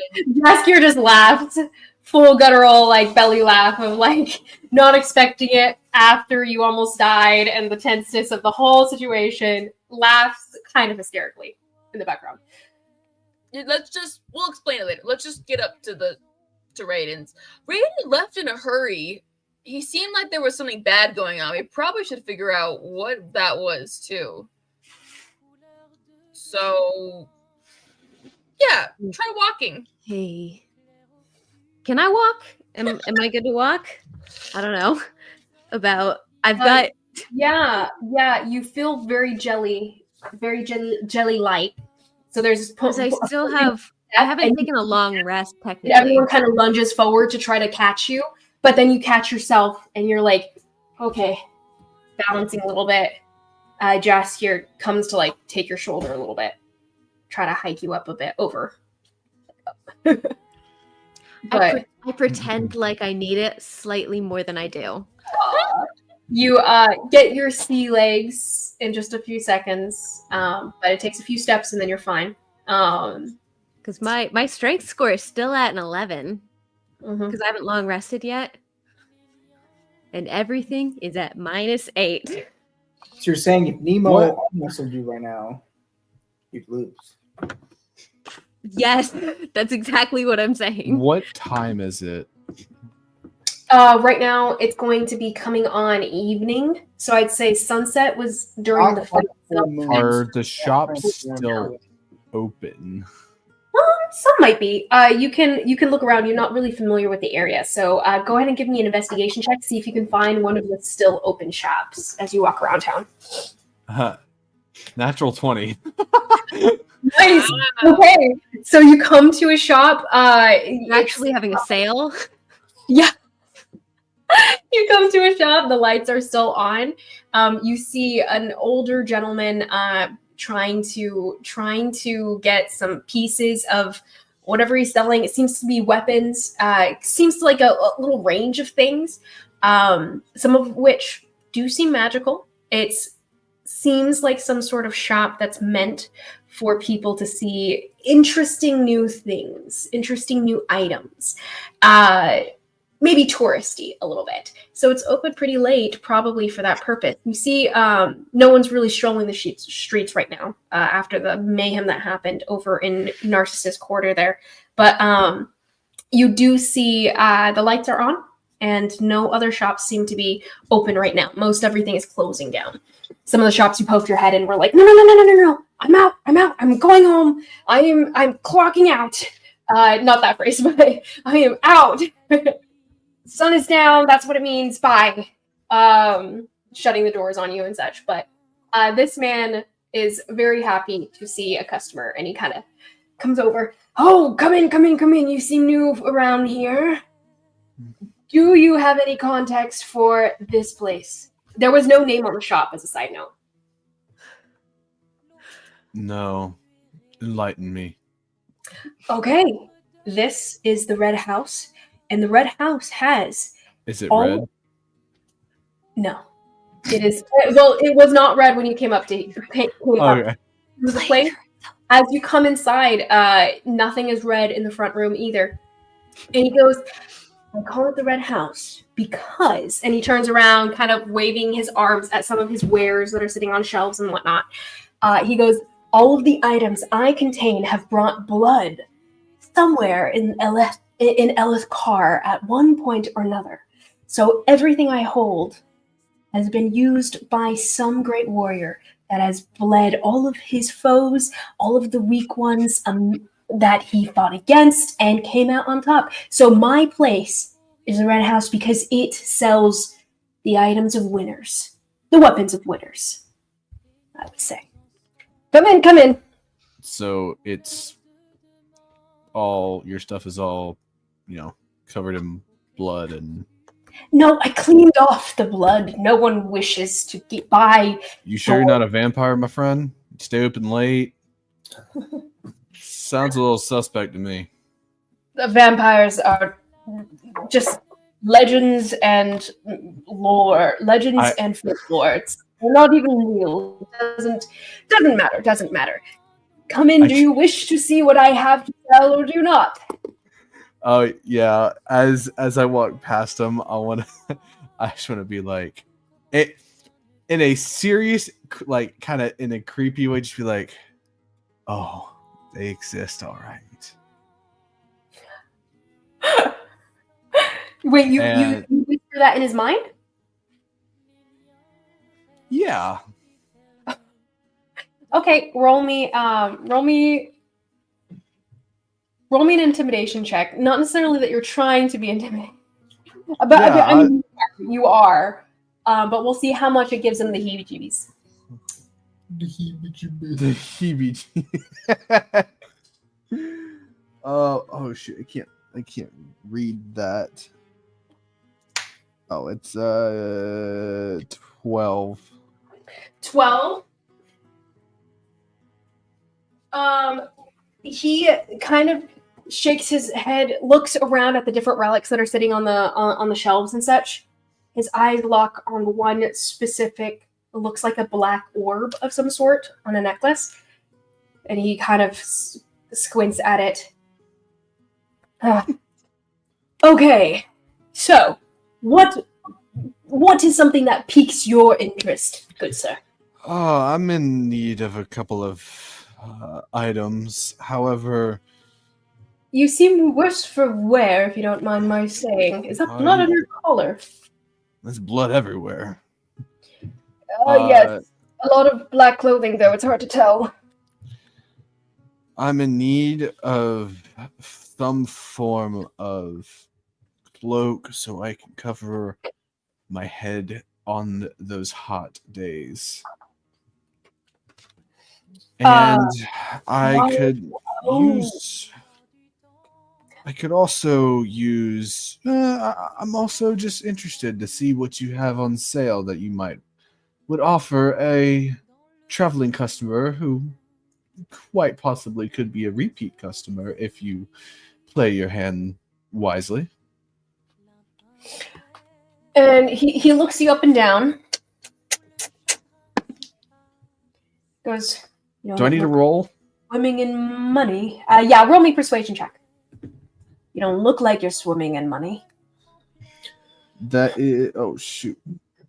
I don't remember what. I literally don't even remember. I picked it up to look, and then I appreciate customer every now and then. Yes, but 17. 17. That's pretty good. However, he does roll a little bit higher, and he goes, "But you don't seem to be flowing in gold.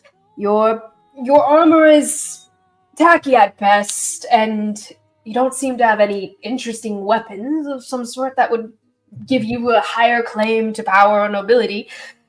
Are you part of any of the great families in our fair country?" I lift my hand and I show him my ring. Let's see if he recognizes it, but it doesn't have to be that high for that. He kind of just backs away a little bit. He goes, Right. Of course, anything you wish to look at, will be yours. With a fair price, of course. But what can I get for you, Mr. Gritchell? I'm in need to one specific thing. I just need some piece of clothing that can keep the sun off of me. He goes, I do have 2 items that would be of interest to you. Cloak displacement? That would be amazing. That would be amazing. We'll roll to see how useful these items are. Please be good. Not quite that great, but still useful to you. He pulls out one cloak. It seems to be like deep teal, and it has this very light embroidery along the sides. It's very beautiful. It's very gentle, this cloak. He pulls it out and he goes, "This is from the province of Alad, where the wood elves live. This is one of their cloaks, woven with their magic." Mithril. And he shows you this cloak of elven kind. And he goes, "This is probably the I suppose, most powerful cloak that I would have on hand. Perhaps I can put in a word with some colleagues in other towns and see if they have anything of better make. But this is something that I carry on hand at the moment." Okay. What would it For do? the stealth amongst the trees, they blend in quite easily and are very, very difficult to find to any of their enemies.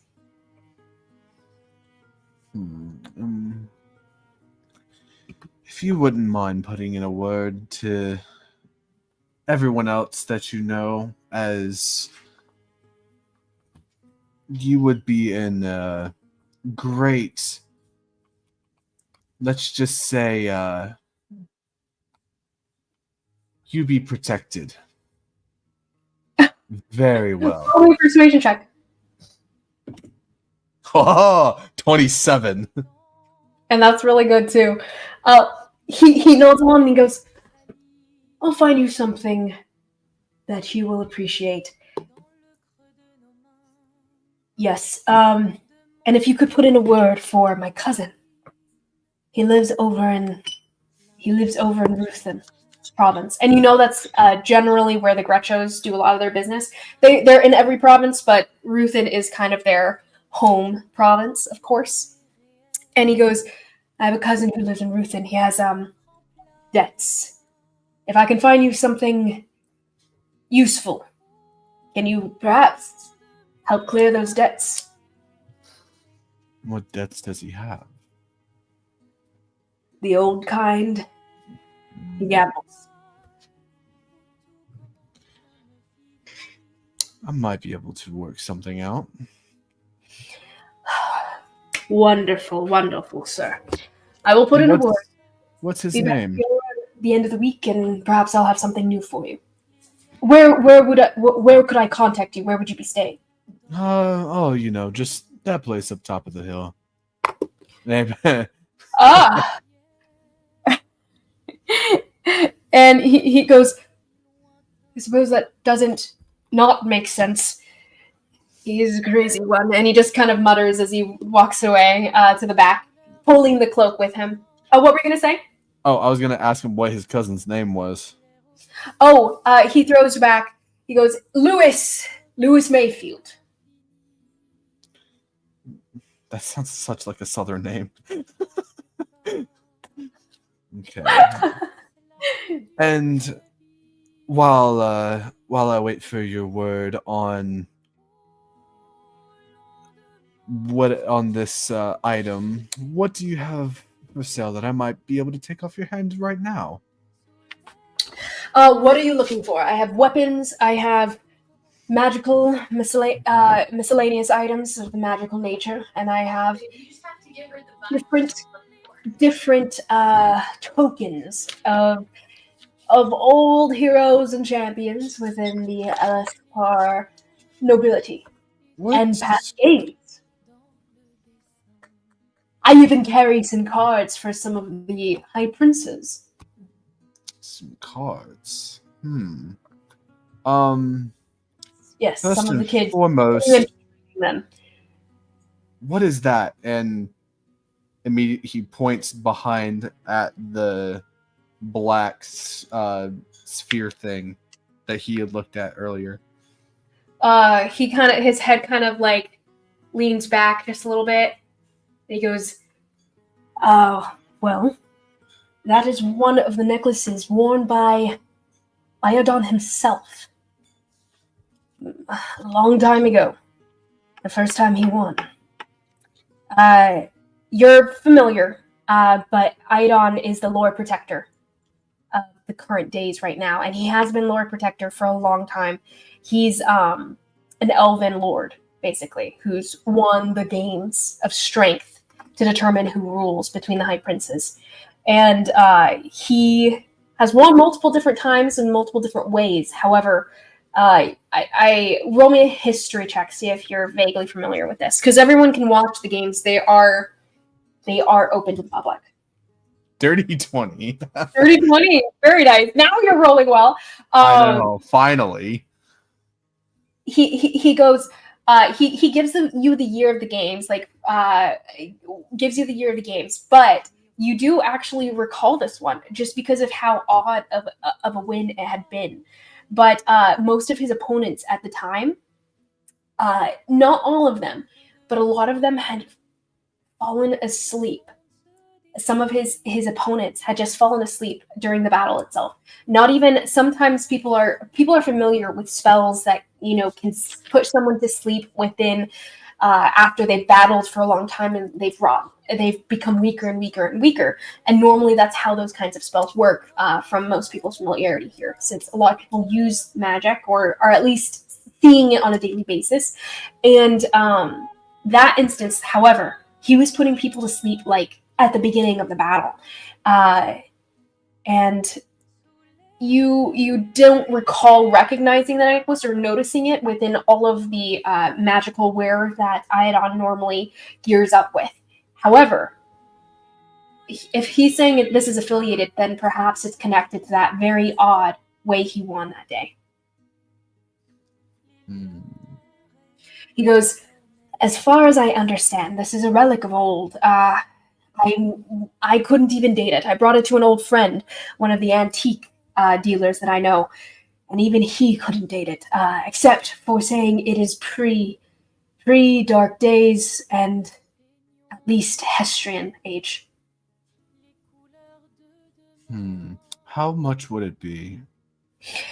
He looks down at his ledgers, flips through, and he goes, a good 6,000 would do. How much? You heard her. No, I did. I wasn't for sure. He goes, I'm sorry, this is one of the best relics that I have, especially for a current reigning Lord Protector, especially for one of his first battles. It's less something I sell and more something I have to draw the crowds in, you see. Yes. But such a high price. It must be sitting on the shelf there for quite a while, considering the dust that's collected around it. That it has. Roll me an insight check.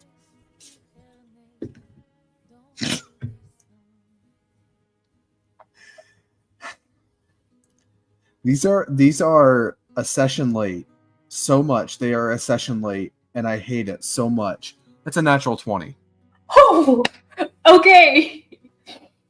That's wild. What a way to use these great rolls. But you can tell, and you're kind of reading his emotions as well as you can, and you're getting a better practice, and you feel this sense that almost like you're sniffing it out like a shark. But his eyes dart over to the item, and he seems at a loss and a bit afraid of the item itself. This relic, whatever it is, seems to put him on edge. And he's holding on to it because he probably spent a fortune on it in the first place, of course, so he's asking a fortune to make the money back. But this thing, it genuinely unnerves him, and he doesn't necessarily want to be carrying it for very much longer. You can't quite tell why without digging deeper in some way, but he's afraid of it. I'm going to mind link with him. Mm-hmm. And so my goal here is to make him think that it's coming from the necklace. Basically, telling him that he should that he should give it to me, or the necklace will, like, what happened outside will happen to him and his family. Interesting. That's creepy. Okay. All right. Me. So, but in response to that, because I know it's being said, as soon as I see, let me see if it gets through to him first, and then I'll go with my second part. Roll me either a deception check or a performance check. I assume deception.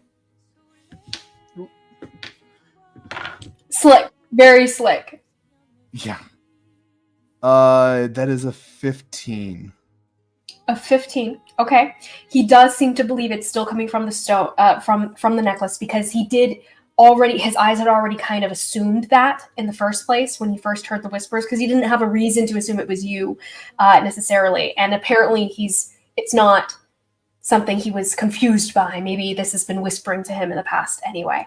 But his eyes immediately look at it, just very nervous, like pulling away. And what are you gonna say?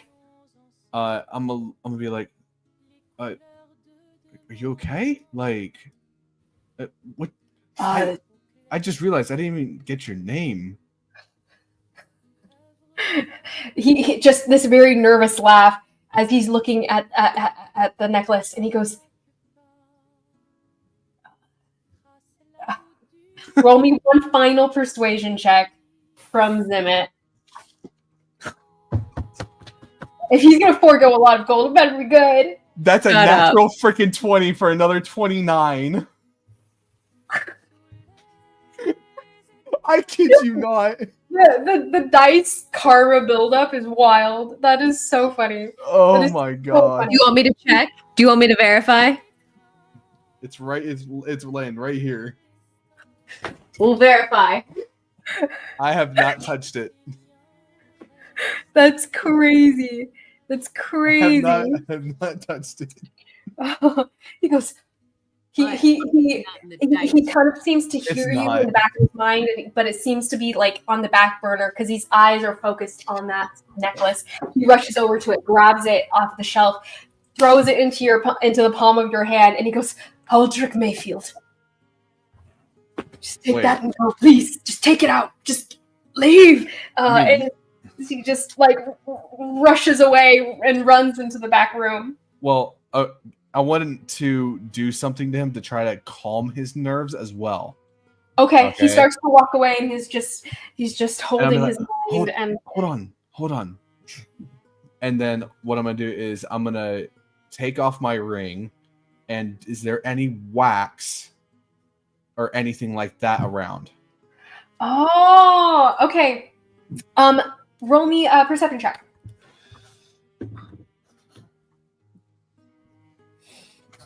15. 15, yeah. You find some on his desk. It seems like he was actually in the process of writing a few letters to colleagues, maybe to friends. As you flip through, you even see one that was addressed to a Lewis Mayfield.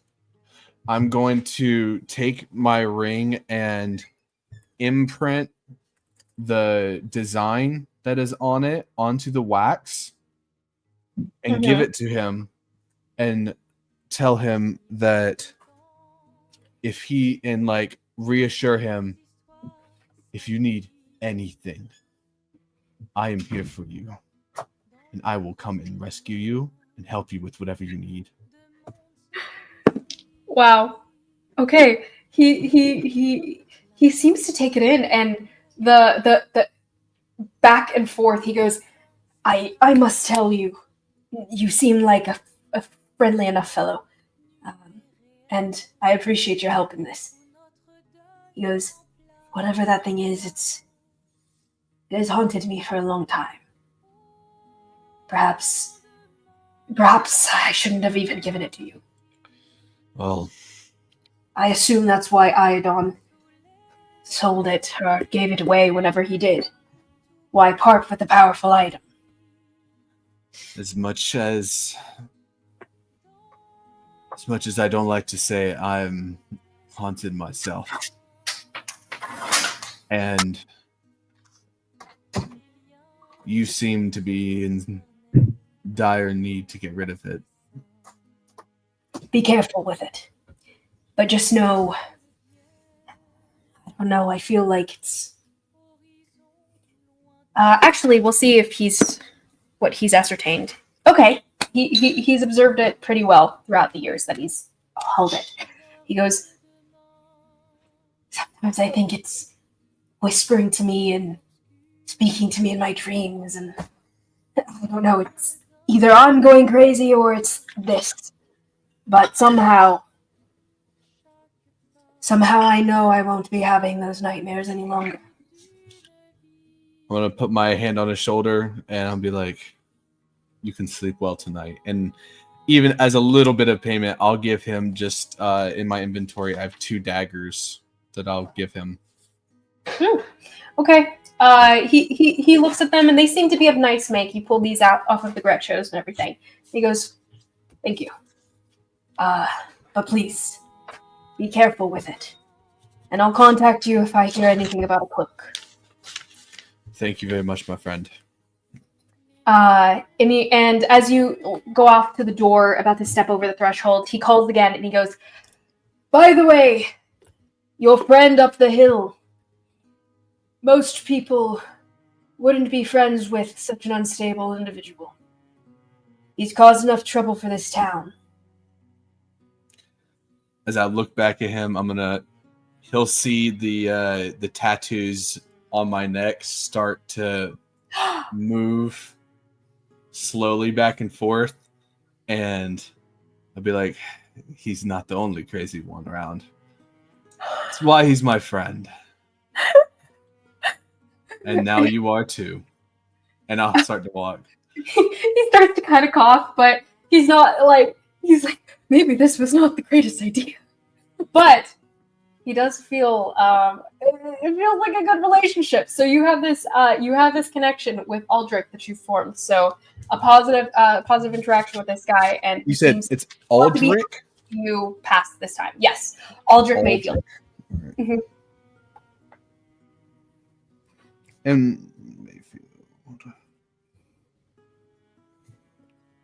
And then what is this item I now have? Because I am it was the red floor inn or red floor. This is the red house store. Red house. It's just a shop. Plagiarism. I know. Steal your names now. The red concept. I was like red, and then I could not remember the rest of the name that I'd given it. It's in my notes somewhere, but I was like red. I'm content. I'm content to share this name with you. However, I will be stealing a name of something of yours at some point. Lovely. TBD. Let's share. Side note. TBA. Zimit. Yes. When you put it on, you don't necessarily feel a connection of the sort that you were expecting. Part of you was expecting this to be made of the same kind of stuff you're powered with right now. Mm-hmm. However, it doesn't quite feel like that. And it seems like whatever this is made of, it's going to take a little bit of time for it to settle in. So you put it on and you wait for it to kind of get used to your soul as you walk up the hill, up the manor. Up to the manor.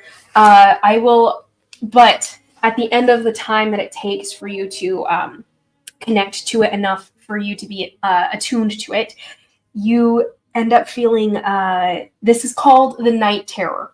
So you can go ahead and add that to your inventory. The Night Terror. When you do become attuned, you do sense a certain type of sentience to it. But it's not something... roll me an Arcana check, actually. Please. 24. Okay.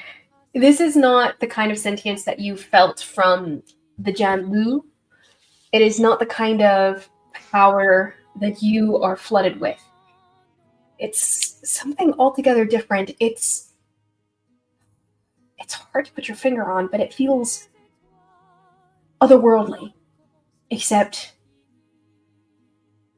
just not something you're familiar with, even then, even with the 24. What you do ascertain, though, with the 24 is that you start to hear whispers in the back of your mind, and normally the mind is not crowded by things. You don't have a silent mind. You always have this pulsing background that's grown louder over time, right? However, there's new whispering added to it, and it sounds familiar. It sounds like a language you might have heard before, maybe. Actually, let me think. It sounds vaguely similar. No, I don't think you would actually have this context. Trying to think. And no, you would not have this context. But with the High Arcana check, if you ever hear this language again, I will let you know. So you can tell me it's an unknown language that you are now familiar with because of the whispering, but you don't know what it is. So in the future, when there's a language that Zimmet doesn't speak, and I'm talking to you about like what languages you speak, blah blah blah, just ask me if it's similar to the language of the necklace, and I'll let you know. But the ability that you gain because of this, so you have a DC 16. So I'll send you the information. But in essence, it will force people to roll on the Night Terror. In essence, people you battle will have to roll a wisdom saving throw, and if they pass, they will take damage, but if they fail, they will go unconscious. So it'll put them to sleep, whether or not they are awake. It only lasts one turn, though, so they'll wake up at the end of the turn, generally. But in theory, from what you remember with Iodon, when they fell asleep, they stayed asleep. So you're not sure exactly what he was doing apart from using this, but this it kind of forces a sleep on an individual. So it puts them unconscious for a turn. Okay. And you said it was a DC 16? DC 16. But I'll send you the information soon, so okay. You have it on your secrets.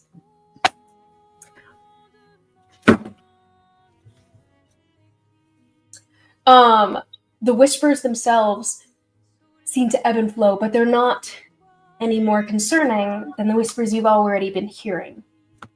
So, a new level of haunting for Zimmet, and that's not concerning at all. But as you return to the manor, what is everyone else up to here? Mnemo, how about you? Nemo's just chilling. Nothing crazy. Well, does he leave versus cottage, or does he stay with the Frams? Wait, what? You left the cottage, right? Or did you just stand outside? Yes. No, I left. I didn't realize we were at I thought we were at the main building. Yeah. So you guys are still within town. And oh, that's right. You can return to the manor. Yeah, I'll go back to the manor. Okay. Narcissus, by the way, is going to try to shake the story of, because he's heard you guys talking about like some giant godlike creatures or something that had happened. So he's going to try to shake that story out of one of you at one point. Probably Konari, because he feels bad shaking down Karhalle for a story. But Karhalle didn't see crap. That's been abundantly clear. She had Yeah. no idea what was going on that entire fight. So, No idea. Konari, would you share what you remember, what you experienced there? I mean, yeah. Just Granted, you're blind too. So he goes, so wait, where is Shy Sprout? Perhaps he could describe to me the scene that he saw. Oh no, he was blind too. But he could see through Lahal's eyes, so he kind of could see some of it. But no, because everyone knows that though. He knows we left Shy behind. Narcissus knows we left Shy behind. Oh, yeah. So he would know that. You're right. But he says as such, and he goes, wait, in the rush, I forgot. I need to go. I need to go fetch him. It's only been a couple hours. He was gonna come back. He's gonna come back tomorrow, right? He didn't have enough spell stuff. Yeah. So he rushes into the other room, and you're kind of like confused for what he had said earlier, and he's like, "Oh, and all of Shishena." Hey, Narcissus. Hey, could you? Yes, Lydia. Hi. When you find them, if the twins don't come back, could you tell them that Envala Karhalle Bearsbane of the Torstenjaraki tribe would like to speak with them? It was a mouthful. That is a mouthful. But yes, I will do so. Karhalle, who are these? I don't know if the twins are exactly with Shy or not. I don't know if Shy. They're not with Shy. I don't know. They were alive, and I think we were a little caught up with trying to get you healed. I don't exactly know where they wandered off to. I think it would occur to both of you though that Sylvana probably died in the wind originally, kind of like what happened to Kar and Zimmet. So it occurs to you that you guys probably will only be finding one twin if. I was there when Mnemo cut off what's his face's Oh, name? you did? Shy. When Shy did did that. My mind ran first. Okay, super cool, super cool. Well, that would occur to Karhalle in this moment, probably. Right. Actually, she didn't even see Mithva get freed. Because she couldn't see. Right. She can't see. Yeah. So you do see Karhalle's face kind of falls when she realizes that Sylvana probably died, and that probably killed them. Mm-hmm.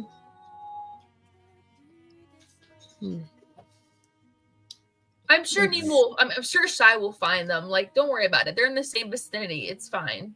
No, well, I mean, I would still like to give them proper burials. They're Burials? Goliath. Do you want to kill them too? I thought you wanted them to live. You should have specified that would be holding a whole lot easier if you wanted to kill them. No, but the colors, they said that if Sylvana died, it would kill them. Yeah. But Shy did his thing. I bit off her hand and she got thrown by the same wind. I'm assuming the wind that threw me also threw this wimp. Yeah, I think it did, but Shy did his thing. He had cut off Mitva's collar or something with his sword, and then I think Vomit's head was about to explode. Vomit. What? You need to work on your Goliath names. Sure. I just learned, Karhalle, that you spell your name, not that I can spell, but apparently you put something in between two parts of your name. So I think Jessica was telling me that, and I didn't even know you did that. So there you go. I know that now. Well, I mean, you don't read, so I'm not particularly offended. That's fair. But anyway, in the last-ditch moment when his head was about to explode, I think Shy threw his sword and it, cut the magical something. I don't know. The collar fell off. So they're both fine, I think. Mitva went to find him. So, find what's-his-face. So they're fine, I think. They're both alive? Yeah. I mean, unless something else came and killed them.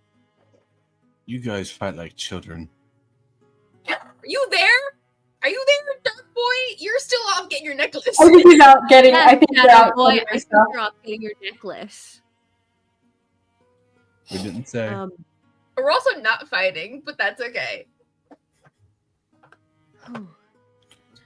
Okay. They're okay. So they're okay. I think so. I don't know what they're doing, but they're free. Probably stuck in the land where they know nobody and don't know where to go and have no resources and or people to fall back on. But yeah, they're free, so it's fine, right? Because freedom's everything. Well, if we can get them here, they'll have me. You might want to see if someone can ask Shy to look for them then before they wander off too far. I mean, did you not tell them you'd come back for them? What's wrong with you? I told you we were distracted trying to heal you. They were off doing their own. I was fine. What? You said I was no, fine. But you were unconscious, and so therefore I had to heal you. We gave him the stone that Narcissus gave you. So in theory, in the morning, once dawn comes, he'll be able to send the arcane memo, whatever, note thing, buzz in. That didn't make any sense. Scratch all of that. You said, in theory, the stone will be able to activate in the morning, and Narcissus will be able to track him down. Okay, see, how hard was that? You could have just said that. I'm sorry that I don't know the in and out workings of every magical object that gets handed to us. There's a lot of but them. I mean, to be fair, died trying to save these people, and you just left them behind. I'm sorry, Karhalle, that you were more important. But you're fine, so we'll go back tomorrow and get them. Anyway, I am starving. I think we should get going if you can still walk.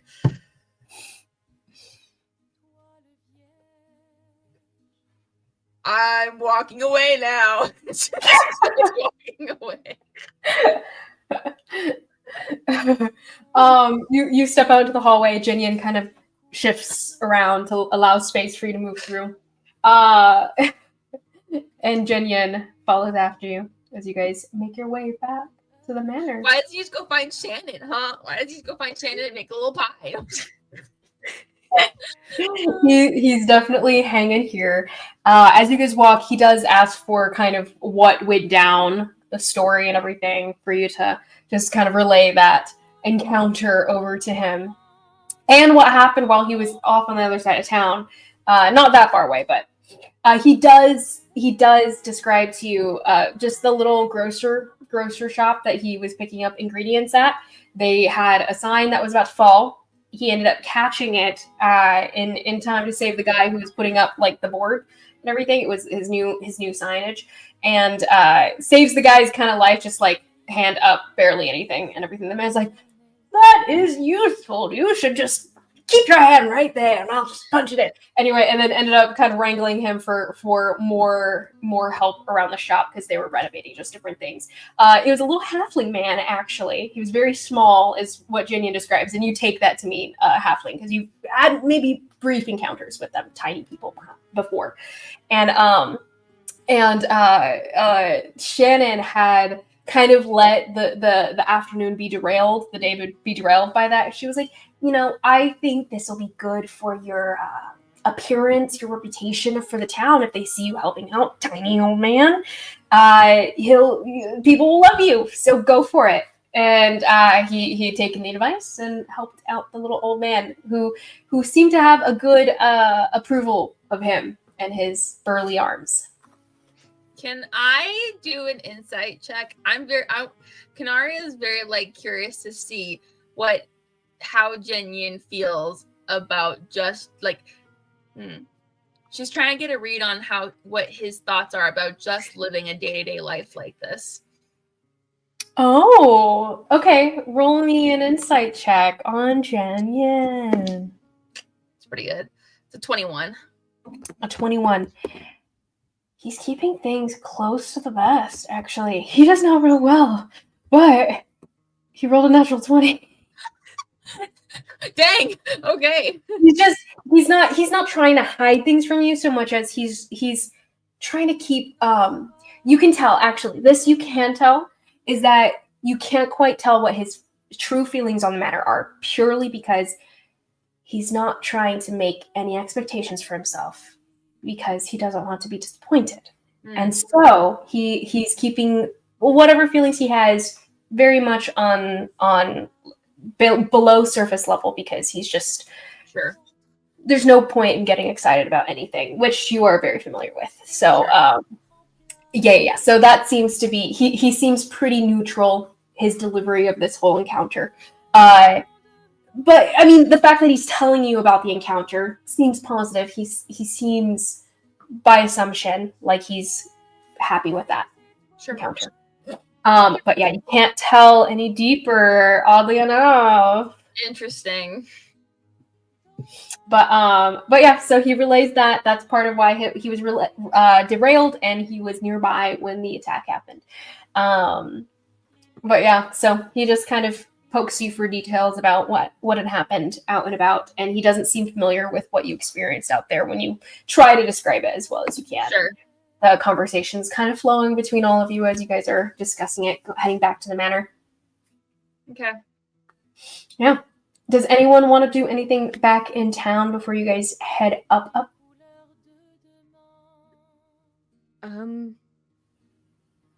No? I mean, I was kind of thinking I might be dead.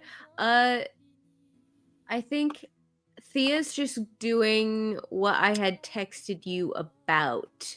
Do I need to roll for that? Yes, actually. Thank you for reminding me. Yes. When I see Zimmet, though, Konari's gonna have words. That's all. I'm putting that out there. Okay. Cool. So the first bit about bullying Raiden, I'm assuming I'll need to roll for that. Yeah, have we found Raiden yet? I want to know why he flew off like that.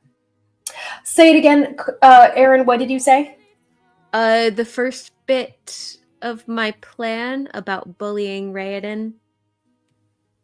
Oh, okay. So you guys go off to go to find him and everything. So Thea goes to find him first, or yeah, Thea left like an hour at least ago. Yes. So well, what? Roll me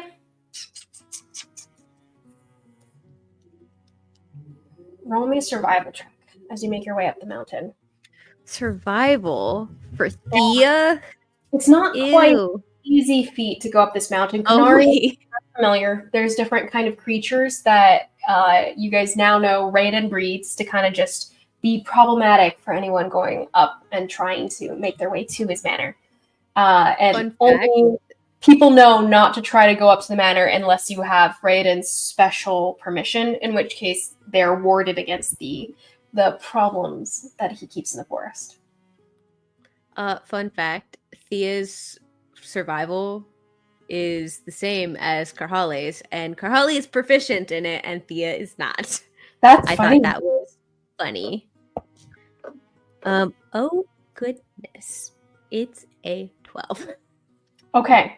So Thea, you end up getting very slowed down just by the creatures that come your way, and you have to fight and stop from hurting you or escape from, keep going. So you're not slowed down by trying to battle it out, and just different things thrown at you left and right, and you're like, this is so frustrating. But it does occur to you as some sort of defense mechanism for the mountain itself. But you do fight your way up eventually. But I'd say it takes you a good amount of time, and you probably get rolled over by the rest of them. It takes Thea a long time to just make her way up the mountain. So eventually you're going to hear the voices of these people as you're making your way up. So, yeah, you don't. I was trying to avoid having a conversation with. She was trying to avoid having a conversation with Karhalle. Mm-hmm. So at some point you do overhear them. Do you want to try to stay hidden and just try to rush your way up ahead? Ooh. Okay. But yeah, so you reconnect with Mnemo, Konari, and Karhalle to make their way up. What? Hey guys. Oh, you missed me so much. You just have to come and find me. You just find Thea just sitting with a dagger in some creature, some magically enhanced panther probably, that's just hanging off of her. She just kind of shoves the body off of her. Nope, not lost. Doing just fine, actually. Kind of flicks the blood off her hands.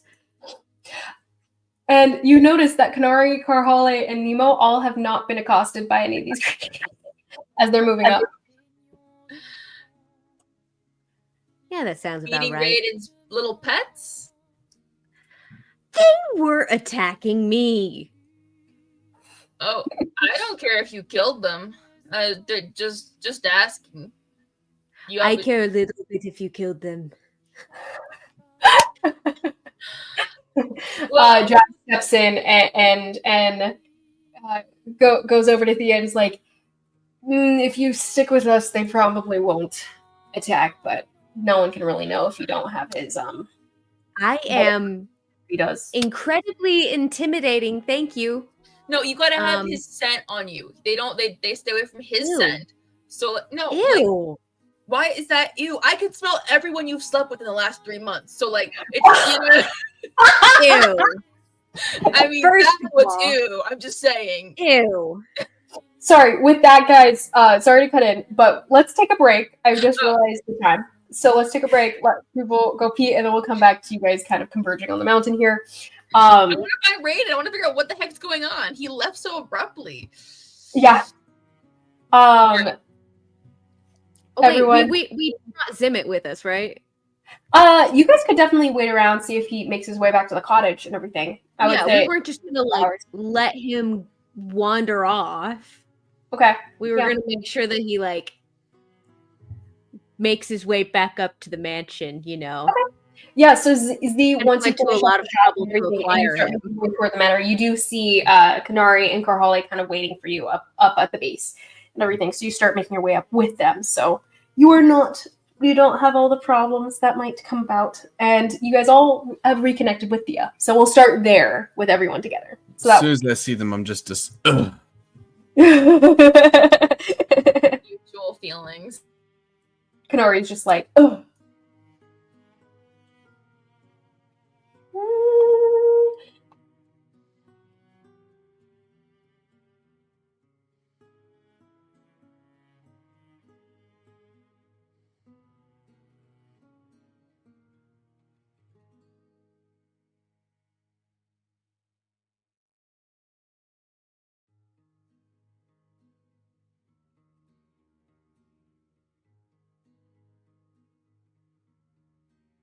Miroir du temps,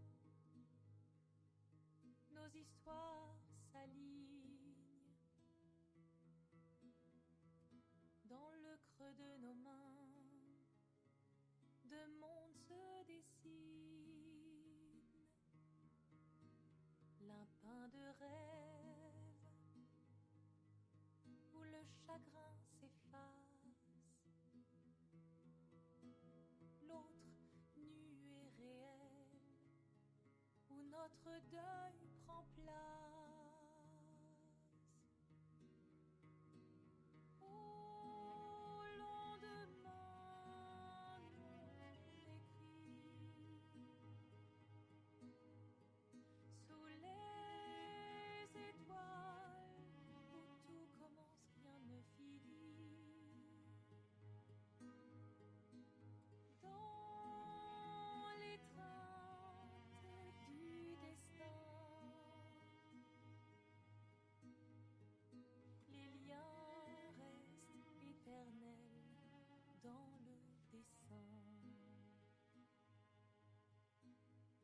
Toile vierge, horizon lointain, peignons ensemble les couleurs de demain, au clair-obscur, œuvres infinies. Chaque pas trace la route d'une vie.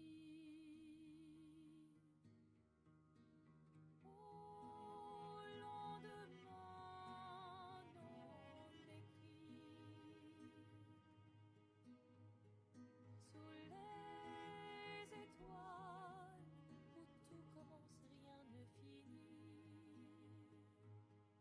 Dans l'étreinte du destin, les liens restent éternels dans le dessin. Toile vierge, horizon lointain,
Hello. Hello, dear. I will go fetch food, but I can hear you. What's it called? Off at 10. Nathan just reminded me, so. Thank you. Right, we will do. I mean, if you guys need to play after I get off, but I have to get off that time tonight, so. I mean, have to is a stretch, you know? Like, sure. If it's something that doesn't have to do with you, maybe we'll finish it off. But Sure. yeah, no worries. So funny. But I enjoyed. Well done in shaking off Kuno's attempts to get you. I know. What was she trying to make me do? In essence, she was going to force you to. She was trying a version of major. Well, no. She was trying to harm you to an extent, but it's her type of charm. So her type of charm is more of an intelligence thing. Interesting. But yeah, didn't take. She doesn't have a super high like DC anyway, so. Well, I'm glad I managed to get rid of her, I suppose. But how long of a drive is it to what's it called? To Liberty. Only 3 hours, so not too terrible. Oh, good. But not too great either.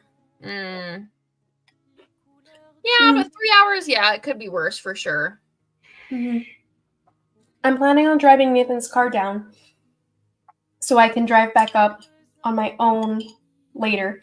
And then we have Caleb Dick is getting married on the weekend. What? Crazy. Little baby. Wow. How old is he? I don't know. I assume it's Cleto's age. So maybe 24? Okay. So, I mean, he's not He's not a baby, but he feels like he's a baby. No. He really does. But yeah, because I think, honestly, he might be 25. Maybe. Wow. No, I feel like he's 24. But I know he's only 1 year below us, because he came our sophomore year, I'm pretty sure. Sure. So I think he's a year older than Cleto. Wow. Wild. That is wild. Are you going to the wedding?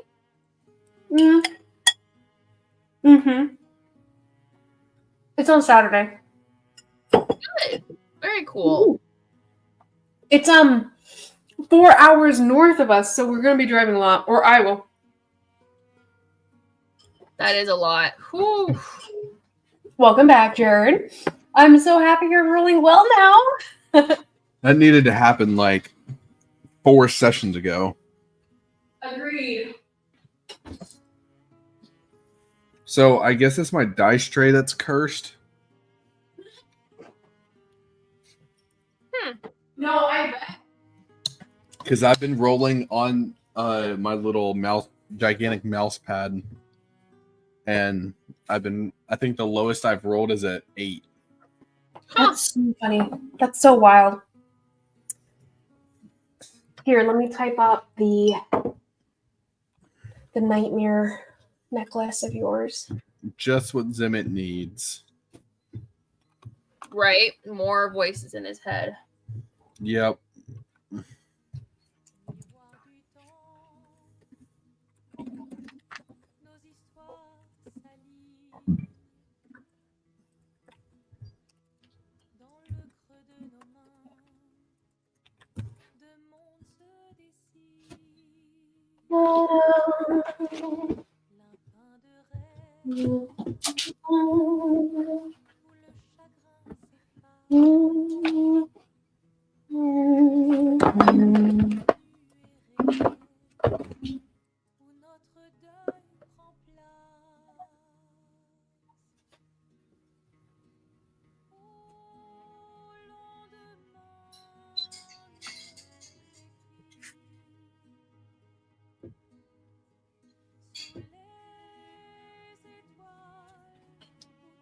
Oh, you want some?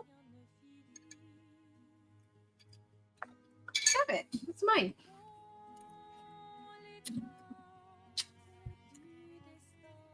None of them saw it. Aw, I'm just kidding. Wait. Bleh. Gross. Oh, it's just to make up for my fictional boyfriend. Jaskier. So Is he doesn't get jealous too of your jealous. fictional boyfriend?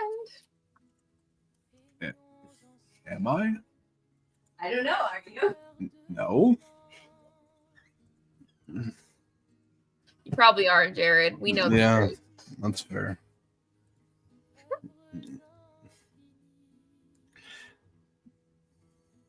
I would like to note that my drink looks like pond water, but it's actually delicious. No, it's definitely it tastes like pond water. I just tasted it. I feel like Yummy. Karhalle would be like, no, it's a natural Goliath drink. Like, what are you talking about? It's an earthy yeah, it's- drink. It's earthy. For an It's, earth genasi. Nettle and moringa. What? It's nettle. Oh, Nettle tea. I thought I heard metal. and Yeah, same. nettle, like stinging nettle, Nakawa. and coconut water, and moringa, and a little bit of lemon, nice. Nettle's really good for you. and some honey that I got in a barter with my coworker for some sourdough. Her husband raises bees, so I got honey. That's super nice. That's Okay, very guys. all right. Celtic salt, because I'm Back dehydrated. into this. So just a heads up, we only have about 40 some minutes until we got to get off. So we'll try to do so immediately and let Isabel go or finish things off if Konari's No. I know, but it's not Tuesday. I'm sorry. But yeah, sorry, Jared. I will write up the night terror stuff in a little bit later, just so that I'm not using up the time now. Didn't need it this session. In theory. So as you guys go back up the Oh, if Zimit catches up to us, Konari's gonna be like, yeah, bold of you to show your face to me right now. Not that I can see it. Why are you taking my sword, huh? He doesn't say a single thing. I'm just saying, if you end up dead for a third time, I think I'm leaving you that way. Yeah, he doesn't say a single word. Okay, Konari, you can cut it. I'm sure he had a good reason. To steal my sword off my back while we were doing stuff to heal you? Oh wait, which one was it? The one on my back. No, Konari Wait, thinks, which she's does the big Karhalle one. know She only has which the one big it one on is? her back. Okay. Yeah, the really dark one. Am I familiar with it? Did I actually have I ever actually looked at this sword? you remember back before you got blinded, she had pulled it out and she was trying to like fight the light with it, and the light like rejected it with Equin. And it had this large flute sound that started playing in the background, which was very unnerving to you. Can I roll Real bad vibe. something? Can I roll something? I just want a vibe check on this sword. You kind of, now that your attention's been brought to it, because she hadn't really brought it into play once she brought it back, and it kind of downplayed like getting it in the first place and stuff. Kind of one of those like, yeah, it's found it somewhere, one of those things. But go ahead and roll me a Arcana or Religion check. See if either one of those take. You can also roll an Insight No. check, but Insight check would not be a hard, like it wouldn't be hard information about it. It would just be vibes. Aaron. Aaron, check I the comments on the video. Zimit immediately, as Karhalle is trying to figure this out, What's the heck? he tells It's my coworker. He tells Sorry, her what? exactly what the sword does and what it is, and the name Oh, of so it. he's talking now. To Karhalle. Little Becky. Wait, telling me what it is? Yep. I still want to roll my little vibe What check do you on it. know about it? You had it for all of 2 minutes. Okay, roll me a vibe check.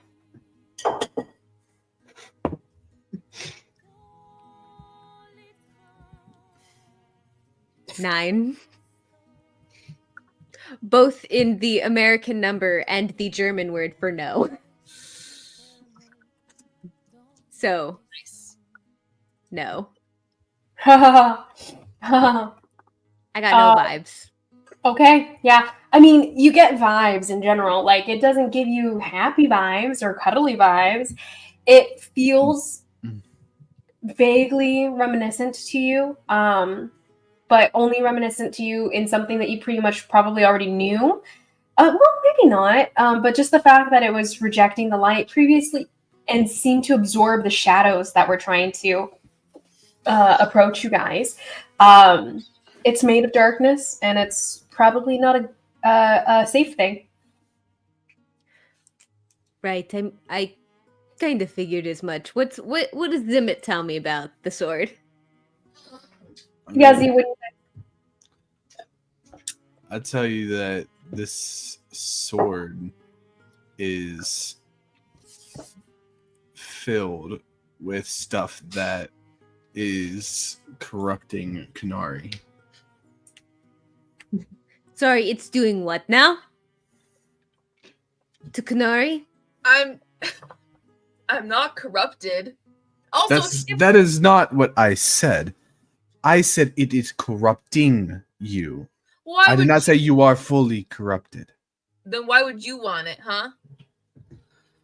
Also, That's a just good Because who exactly are you, and why are you here with us now? Oh yeah, this some is things are already corrupted Didn't and Konari just handle the corruption rather than beacons of light like yourself who don't need to be corrupted by it. Wait, I'm sorry. You said you know how to handle the corruption, and your version of that is calling down your shadows to kill innocent people in the streets and getting blamed on me. I don't think that's handling it. Sorry, you did. I was gone for 5 minutes. You did what? I thought you only wanted one destructive, angsty person in the party. I just imagine you guys all trekking up, like hardcore hiking up this mountain right now, throwing the Climbing comments over a boulder, and Nemo stepping like through brush. back and like aghast. I So have funny. no Nemo clue what you're intentionally talking about. letting a branch smack Karhalle in the face. Yeah, Nemo, this is Zimmit. Zimmit's the guy that That you just tried to kill and had me actually kill, and now he's. I didn't have you do anything. I could have Wait. handled it. Why are you trying to kill him? We need him. He stole my sword and attacked me. I don't know what you want from me. In my defense, I did not attack you. You attacked me first. I had not touched you, and you pulled the sword out. The sword was already out. No, it wasn't. You had to Yes, pull it was. Okay, I don't care anymore. Shut up. Doesn't matter who threw the first hit. I don't care who did. What I care about is that you're both alive and safe, and I'm going to have Thea look at whatever in Shishan that thing is, and then I'm going to have Thea look at you, whatever in Shishan you are, and we're going to figure it out. And I don't want to hear any more arguing about the sword, or the shadows, or the killing people, until we get up to the Bloody Mansion. Karhalle, I don't know if you should be doing so much in your state. Would you look at that? What state is that, Nemazine? What state is that? Oh, calm down, honey. You don't want to. She is looking In weird. what circumstance have you ever told a woman to calm down, and that worked out for you? Would you look at that? Worked great Some for of the Karhalle. corruption is rubbing off on you. I have no corruption, and if Deshaun, I'm going to kill him. I took care of any corruption that she might have had at one point. Simit, or Konari is the sword, right? Konari, could I see the sword? Why, Mnemo? So you can pull it out and cause destruction? No. I'm not you or Simit. I think the sword's best left in its sheath where it's at. I have That's no what she intention said. of drawing it. I'm just. I mean, you can look at it while it's on my back, I guess. If you want I'm to, you can, Mnemo. Handing it to you. So you won't part with it for even a second? I just had to get it back from this guy. This guy. I don't want to hand it off to DM, random can you look people. at the secrets real quick? Yes.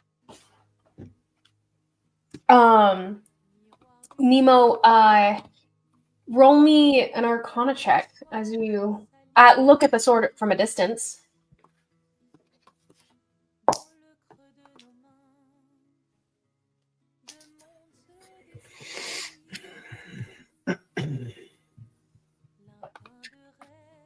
Dans le creux de nos mains, 17. tout le chagrin s'efface, l'autre nu et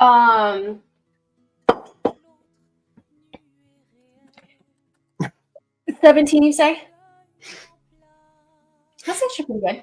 Okay, so what you can tell.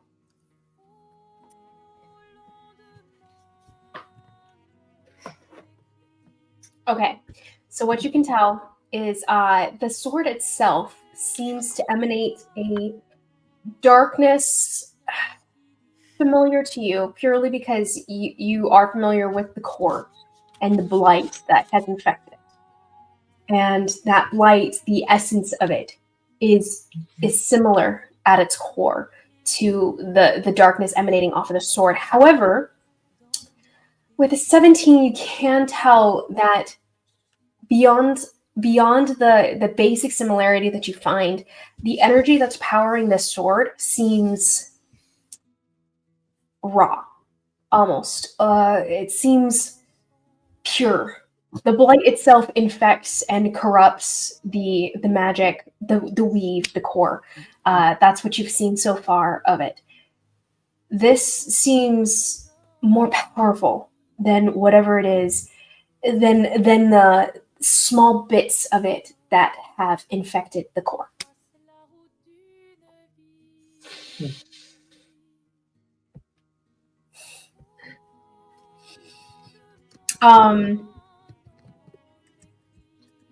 Anyway, can we please find Raiden and figure out what the heck he ran off to do? Because it seemed dangerous, and my sword is with me, and it's going to stay with me unless other people try to keep pushing at it, and they'll lose their hand. I would still like to have Raiden or the Seer look at it and make sure it's not hurting you. Honey, the things that hurt me are my favorite things, so I don't know why that's a bad thing. Nari, it wasn't a question. Are you telling me what to do now, huh? Yes. Oh, honey, I'm not Jaskier, who probably... Never Hey, mind. I'm right here. I'm just gonna say, I'm not the, you may be the dominant one in your personal relationship, but I am not taking that. I can't say. Sorry. You can tell me what to do. That's it. That's what I'm saying. You can't tell me what to do. I'm not saying you need to get rid of it. I'm just saying, would it not be wise to make sure it's... No, I have already lost all of my family due to corruption of the soul. I'd rather not lose any more. So please, Look into it, Konari. Mnemo, no offense, or maybe full offense, I'm not sure. You just got brought back unwillingly. I don't think you're the best person. I don't know what your intentions are. I don't know if you're the best person to look at this. I have innate knowledge of the corruption. So Tell you what, maybe if you pair with Raiden, I'll let you look at it if I'm there. Thea already chewed me out. I don't know if I want her looking at this. She doesn't. She's kind of... It's fine. Thea chewed you out? Yeah, she punched me too. It wasn't very... She could reach? Good, but it's okay. Like, slightly refreshing, honestly. I don't really know why. I just can't believe she could reach.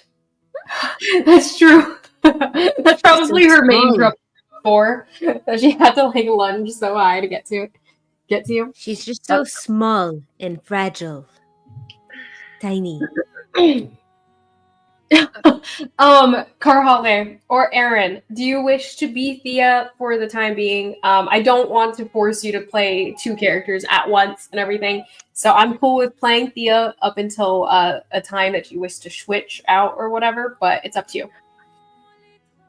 I'm honestly down for whatever. I'm amused by it either way, and I like the way you play Thea, so I really don't care either which way.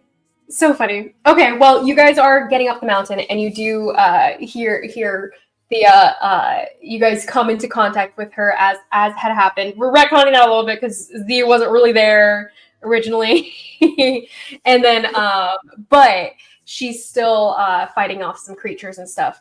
And what did you just say actually about Thea? You were just saying how small and compact. That's what it was.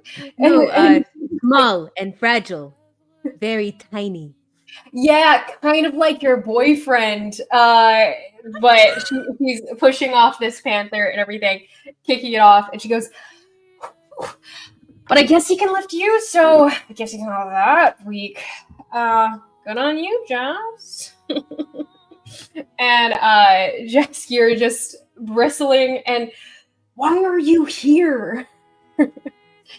She goes, okay, it's not my fault. There's all kinds of things throwing themselves at me going up the mountain. I'm trying to... Doesn't matter what I'm trying to do. Apparently you won't come. I'm sure that's an unfamiliar feeling for you.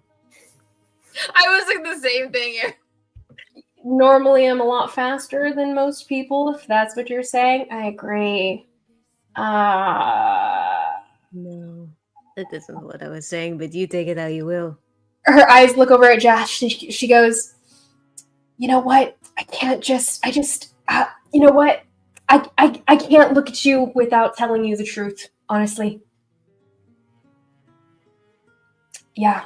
I mean, do you remember? Most people don't, when they're on the other side. What?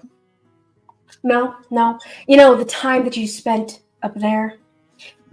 See, this guy, he had words. They were sweet. I mean, if he didn't have to woo you out of there, you might have even remembered it. I think I hear Raiden calling us, actually. So, yeah, I hear that too. We should hurry up. No, we're going to continue that. He starts to fast walk hike up the mountain. Karhalle's leaning on his shoulder and kind of grips a hand a little bit tighter on his shoulder. He just paused. You're gonna tell me what you meant by that? Listen, you know what? You can't force me to tell you because I was saving it. I was planning on sharing this, glares at Thea, with you at a later time, not so fraught with chaos. And in theory, it would make you smile. Sorry, what are you talking about? So I don't have to tell you now. I was talking about the bit where she was talking about me being on the other side and I think implying that I was dead when you told me, Kishandin, that I was fine. Turns back to you and You know what? Fine is relative. Konari thought you were fine, right? You are fine. I mean, look at you. I mean, I asked you a direct question, and kind of like leveling the gaze between the two. I asked a direct question. If I died and you Get a grip, Karhalle. You're not stupid. You died, okay? We brought you back. Can we just get on with this? I like this guy. Theo whistles in the background. You know, I can't do it, but you know. thank you, Mnemo. At least somebody has the nerve to not lie to my face. Yeah, I'm done talking to you now. Fine. I'm sorry, Karhalle. I That's think you were throwing the F word around earlier, family, and I think you might want to reconsider who you're referring to. Just saying, this is a pretty dysfunctional group. In case you hadn't noticed.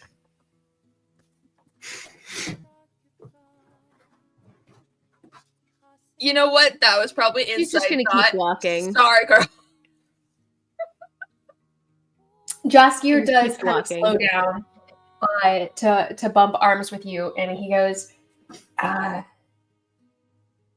after actually a little bit of a locked gaze where Thea just throws him a look, and he's like, okay, and he kind of sidles up to Karhalle. You know what? I'll tell you later tonight. How about? I was gonna, do a whole thing and play the music, but You already told me that I was dead, so I don't think you need to tell me again. not that. I was gonna tell you what I I think I said. got it now. Bring you back. You what? Yeah. Konari didn't get the chance to say a few words, but I did. So I'll give you a little performance that I did for you on the other side. I assume you don't remember it very well.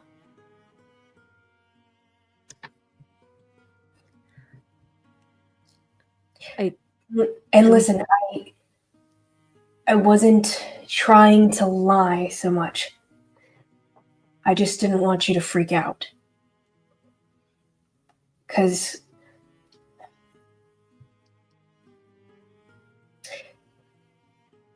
I don't think this is it yet. I don't think you're finished here. So it couldn't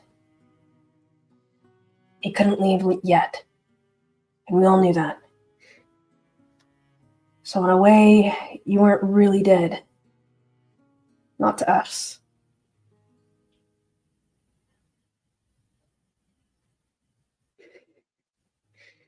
Even though you were actually dead, though. Shut up! But he does kind of a startled half chuckle of just embarrassment and chagrin, but yeah, that too. Sorry.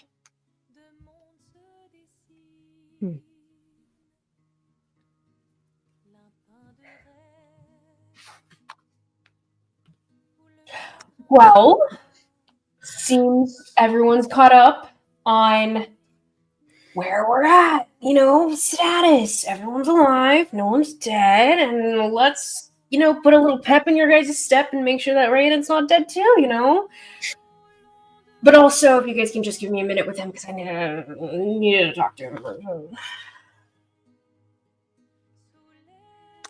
Don't give me those looks. Everyone has personal things they want to tell people behind closed doors. I mean, One of those things.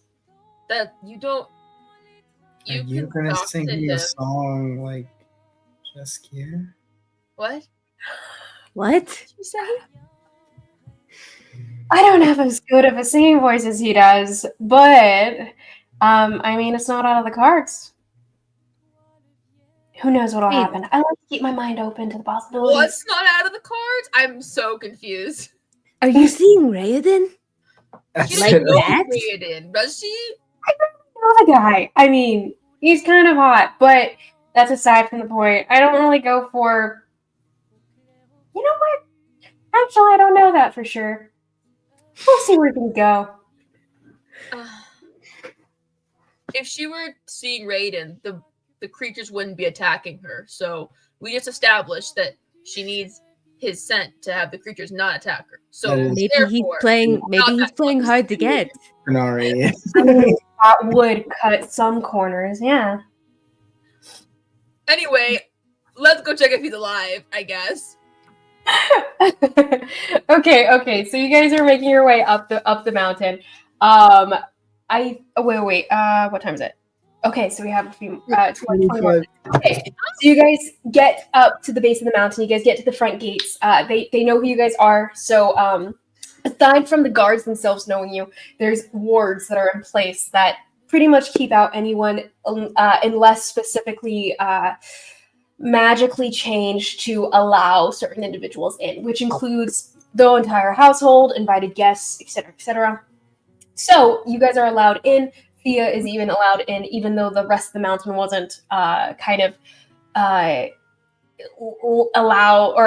rest of the mountain wasn't really made aware of her accepted presence, but at least these wards were. So as you guys all make your way through, a lot of the guards kind of nod at you guys as you move through, and some of the servants bustling around. It seems a flurry of activity, even at this late hour. Normally, everyone's gone to bed, but it seems like a lot of people are cleaning up some of the grounds. So it seems like something happened off to the south side of the grounds here. So the mansion itself kind of faces the east, whereas the south side is what you guys know of it is a large hedge maze and a fountain at the center. It's very decorative. It's kind of the place you guys can take strolls. Karhalle's probably set up some sort of like small side growing garden kind of thing. Something that she wanted kind of apart from the botany greenhouse that Raiden has for his personal uses and everything, because everything there is pretty regimented and labeled and pretty much controlled by his household staff, whereas Karhalle is She's definitely a menace. She's definitely a menace and like growing wildflowers where there shouldn't be any. Mm-hmm. And something that a lot of the groundskeepers are so frustrated over and keep on finding little spots where they're like, this plant does not coexist with art. It's going to kill. It's ruining the entire. She does not mess with the ecosystem. She is only planting native flowers. Mm-hmm. And some of them are like, it's ruining my designs, or this was not approved by the head groundskeeper, etc., etc. But they learn to accept it as they learn to accept Shai's new repurposing of part of the guest wing, as well as they've learned to accommodate Konari and Zhenyin and their comings and goings, and restocking their own supplies and leaving again and setting up their room to be more like their cave setup than it is a guest room at the moment. But you guys do come across where the hedge maze used to be. It's presently wrecked, actually. So you guys see a lot of people cleaning up, trying to put a lot of the rubbish and rubble and hedges that were torn asunder, and trying to put them into controlled piles where they can start to carry them out back to the forest to get rid of it, and they can start recreating the maze itself once it's cleaned out. But it looks like something big tore through the entire thing and came down through the gate. So you guys see the gate itself. It's a large wall, not so much thick, and it doesn't seem like something fortress-like where they're trying to prevent a siege or keep a siege at bay, at least. But you guys know it's magically reinforced to where the fact that it's broken down still says a lot. This rather tall wall gate thing going on here, made out of metal that you guys are not generally familiar with, but something reflective and silvery sheen, with a silvery sheen. Go ahead and everyone go ahead and roll me nature checks as you guys see the wreckage and see if you guys can ascertain what may have caused it. Do I even bother rolling? I have a -8. Actually, Karhalle, you have advantage on this roll.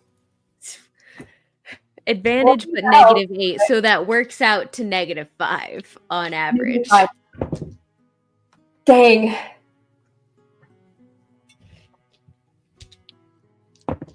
I go for Cocked. 14? Okay. From you, Konari, you sent...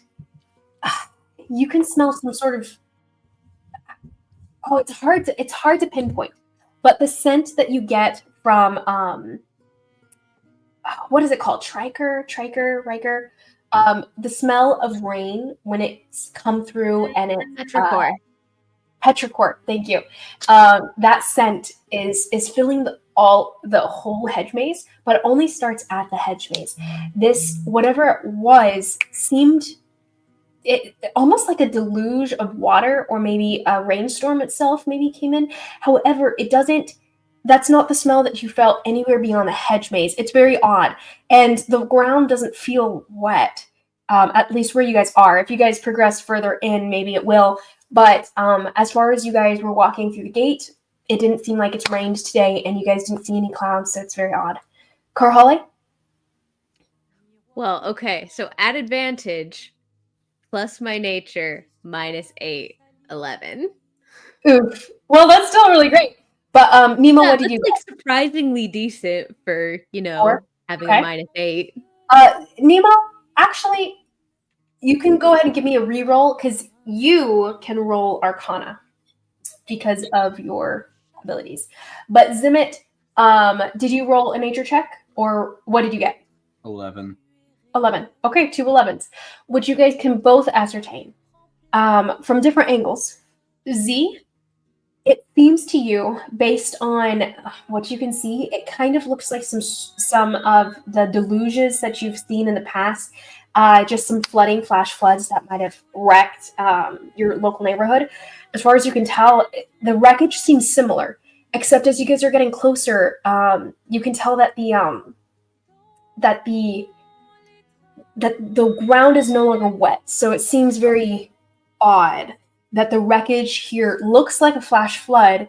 And you guys had been here earlier today, not Z so much, but the rest of you guys, like, this is new, This is not how you guys left this place previously. So, nonetheless, it seems like water wreckage. That's what you guys can tell, you and Karhalle.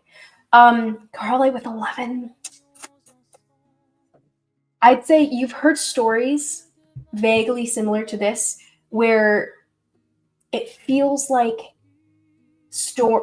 like a flash flood that happens immediately and then disappears, happens immediately and then disappears. Mnemo, did you get a different Arcana check? Yeah, 0. Lovely. Well, with that in mind, you still know nothing. Trying to throw the man a bone and it doesn't happen. Oh, hey, can I roll for Thea? Yes. I'll roll for Thea. Maybe she'll know crap. And yes, here, we'll roll as well. He does not know either. What? Well, nature for Thea. Yeah, it's a -1 for nature. 15, though. Mm-hmm. Okay, so 15. With that in mind, Thea does recognize all the same things. Kind of, it looks like the wreckage of a flash flood. To her, though, it seems like more pinpointed, and to her, she kind of like looks at the whole setup, and it reminds her of maybe stories that she may have heard from that might have actually descended from the native tribes actually up above. But she kind of just was thinking to herself for a second. She goes, this, whatever's happened here, it looks like a very localized storm or something, a very localized, like, water something going on, like a flood, like little tsunami or something like that. But I remember there's all these stories that came down. Some people will tell us back at the military school. They talked about how there's these creatures that were made out of the elements themselves and do a whole lot of wreckage. Smaller versions and bigger versions, but this seems big to me. Wonder who Raiden pissed off.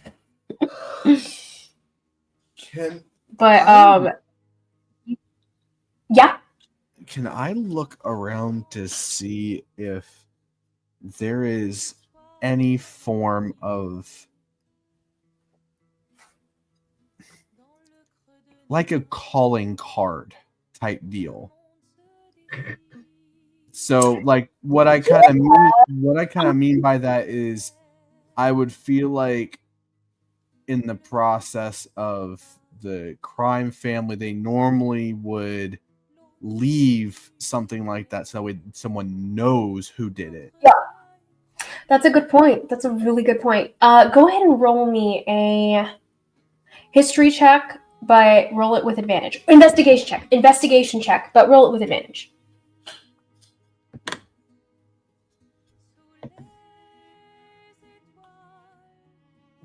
$24. That's really good. Okay, so you guys see Z kind of stepping forward, looking at all of the wreckage here and kind of rifling through it, kind of like a lot of the people are doing as they're cleaning up the wreckage. Some of the servants are looking at you guys, not with pretty neutral expressions. They just kind of acknowledge your presence, nod, and continue doing their work. Some of them are whispering among themselves, and they're describing an attack. Something like a flash storm, but they're still kind of confused about what it was that happened. Not many of them were on the grounds. I don't think it seems like not many of them saw very clearly what was happening. But as these steps forward and starts kind of rifling through, I will say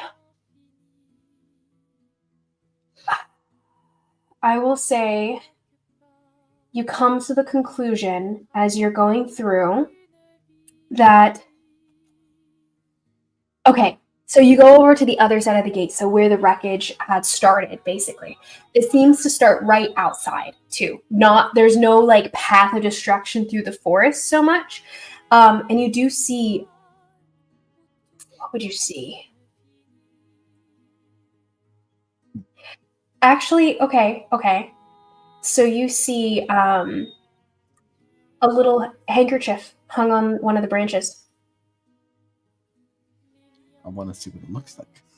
Oh, it's lacy, beautiful, well designed, beautiful embroidery, and it has the image of a mountain range. Roll me a history check with advantage because you live here. It seems to be some specific landscape embroidered into it. It's a good day. That's a natural 20.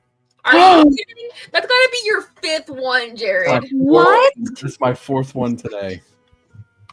That's wild. Okay, so you can tell that the... Do you want to know the whole amount, or is it? It's just the natural one. Yeah, give me the full amount, and that can determine how much you get. You said it was history, right? Yes. So natural 20 would put it at 22. A 22? Yeah.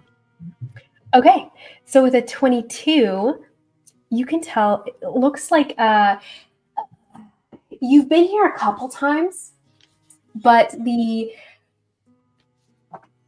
you've been here a couple times, but it's not exactly a super familiar spot, but the location has this like purple sky with a mountain range on it, as well as these cliffs. You can tell this is from you can tell that this is from Vama. This is the location where they're basically near the Jade Ocean, right on the edge. They live on the mountains, where these the purple cliffs, the Jade Cliffs, are. And they're just known for fishing as their main export. They keep their naval power strong, and they're known to be pretty hardened people, just living like salted people, right? That live up in the cliffs of the Jade Ocean, because it's like the waves themselves always coming in, encroaching on the land and wearing away at the cliffs slowly but surely. So they're known for the cliffs changing, getting shorter and shorter every year and getting closer and closer to the city every year. But they live on the edge. They live on life's edge there. It's a mostly human province within Elithkar, and you're familiar enough with it because of the Grecho family's base that's out of Vama. This is one of the bases you haven't taken down yet. But as far as you know, this seems like if it's pointed at Raiden, who's a high prince, your assumption is probably it's from one of his rivals that live in this area. So your assumption would be Vama's their own high prince of sorts. Their own what of sorts? Their own high prince. So in all the provinces, which you guys have learned so far, each of the provinces is run by a high prince. So there's specifically only 10 because of the 10 provinces. And then there's more princes and princesses that have the nobility, have a claim on the throne, but are less powerful in the political scene as of now, just because they don't run a province officially. Let's see. Basically, the strongest run the province, and then the strongest of the strongest, being those high princes, get to fight in a final testing of strength against one another to see who runs all of Elithkar, who takes over. Oh. Right, so this was just an attack from another high prince on Raiden. He said these were pretty normal. Huh? I don't tell y'all that. Oh. As I guess that was just Aaron saying that in a funny accent. You are aware that Vama has just recently changed hands. Vama, the original high prince, passed away. So now his daughter is the next in line, Lunette. So a high princess? Oh, yeah, a high princess. So your assumption would be something from this princess, Lunette Verdun, but that's just an assumption. You wouldn't necessarily know for sure. Do you take the handkerchief with you? Everyone can see you, yes. So you're not necessarily hidden in this find. So you just you guys see Zimmet kind of start chuckling, and it kind of gets progressively creepier, and just you're on edge a little. It's not enough to push you over the edge. Okay, something really wrong with this guy. It's just that that cold shiver type deal where unsettling. Yes, there we go. Unsettling. Goosebumps. And on the back of her neck. Stand up. He looks at you guys and he says, "Well, I know where we're going next, but it's going to cost all of you something."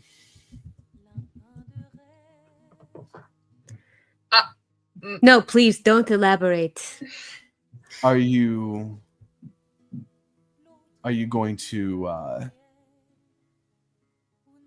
follow me, so to speak? No.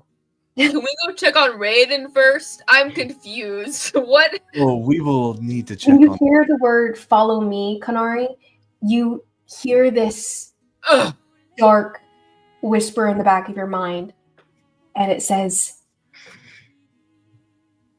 "Yes, give me to him." He literally just died again. He's weak. Zimmet then he's like, "You guys have no clue as to what this is." Do you? Oh, I can't see what it is. It looks like a handkerchief. I'm not that uncivilized. oh, you're so uncivilized when it comes to the dichotomy of the world you see versus the world you don't see. Whoa, speak for them. I know how things work. Dude, I'm probably richer than you, or was. I know these political games. That's probably, one of his, someone came to mess with him because, might as well mess with a guy with power and stuff. It happens all the time. Oh, it's worse than that. It's far worse. This is a request of battle. So literally exactly what she said. No. Thank you. Far, I think we're connecting here. I think there's I think this is a moment. It's a moment, Jazz. It's a moment, right? We're not having a moment. You guys are not friends. you guys Please are don't do that. stupid as well. Goodness. Anyways, Whoa. Harsh. Way harsh. get over it. I'm already over it. It didn't even hurt me. It's like you have power over any of us. The now ruler of Vama is more or less. She's come to kill Raoden. So literally exactly what Thea said 2 seconds ago. Not I mean, I only get more specific. So there's that. I'm sorry. Why Not does only that. Why do we have to follow you for any of this? not only that, but That's do you see the embroidery on this? No, you're covering it with your thumb. He slaps Karhalle. You can't reach, bitch. Dude, if you stop Karhalle, I don't think you understand what's gonna. Everyone is Anyways. going to converge You and got kill you. 20 Do you hits. slap Anyways. Karhalle? No. So Roll me your attack. so You said it. Roll your I'll attack. defend him. Roll your attack, Becky. You said it. Coward. Whew.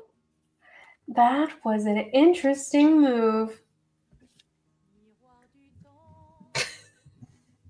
I feel like what I said didn't warrant that. But go ahead. what's I don't the for it. Love to see you try. what's the I don't know what the is there. There's no like plus to like attack for that, right? It's just your proficiency bonus. Yes. 21. Your proficiency bonus plus your strength modifier. If you have one. I'm assuming you don't. 21. 21 hits. Dang. I mean, Okay, with that. Proficiency bonus for unarmed strikes? Yeah, you're proficient with your own hand. You do. No, you do. Depending on if you're a monk, you only have the baseline strength that you have to give damage, so it's not going to be that much damage anyway. So it's like nothing, and Thea healed her for 70. Yeah. So You see, she slaps. She gets slapped. She doesn't flinch. She looks at you just a little bit askance. That's fine. It's not. That wasn't my intent. Wasn't like to like hurt her. I'm just like, oh, But you like slapped her? listen up type deal. Konari starts moving towards him. Cool. And Anyway, so ballsy. he keeps explaining and saying that I believe my wonderful father has more or less, I think he's slightly cooed himself into the way of taking over Vama and the leadership that it is now in possession. Jaskier punches you in the face. Sorry, as you're saying that, Jaskier just kind of is just like frozen here for a few seconds of just like what just okay. and he'll make an attack on you. But does a Yes, it will, more than likely. 25 something. Yeah. Complete jaw, and he's not pulling that punch at all. So you will take the 4 points of Sounds good. damage from that. And he's like, "Keep your hands off, yeah." Cute. He's like, "So wait, do we need this guy?" He's reaching for whatever weapon he has That's on. what I'm wondering. Honestly, we've gone through a lot of trouble to get you, and you seem like you're just ready to really just spite the hand that feeds you at this point. I mean, this is kind of odd. I feel like He just kind of cracks his neck. So, why? What was that for? Because I was talking. But with that, we're going to end here. I almost got lost in the chaos. But we'll start from here next session, and we'll see where we go. Wow, that's crazy. It's about to get real. With that, we'll end the stream. Thank you. If Danae's still here, thanks for watching. So sweet. Great to have you. And yeah, we'll be back next time. She with is the comments, guys. She's been with us the whole time. plausibly, going at it here on the edges of Raiden's estate. So we'll see what happens. With that in mind, have a great night, everybody, and we'll see you next time. Bye.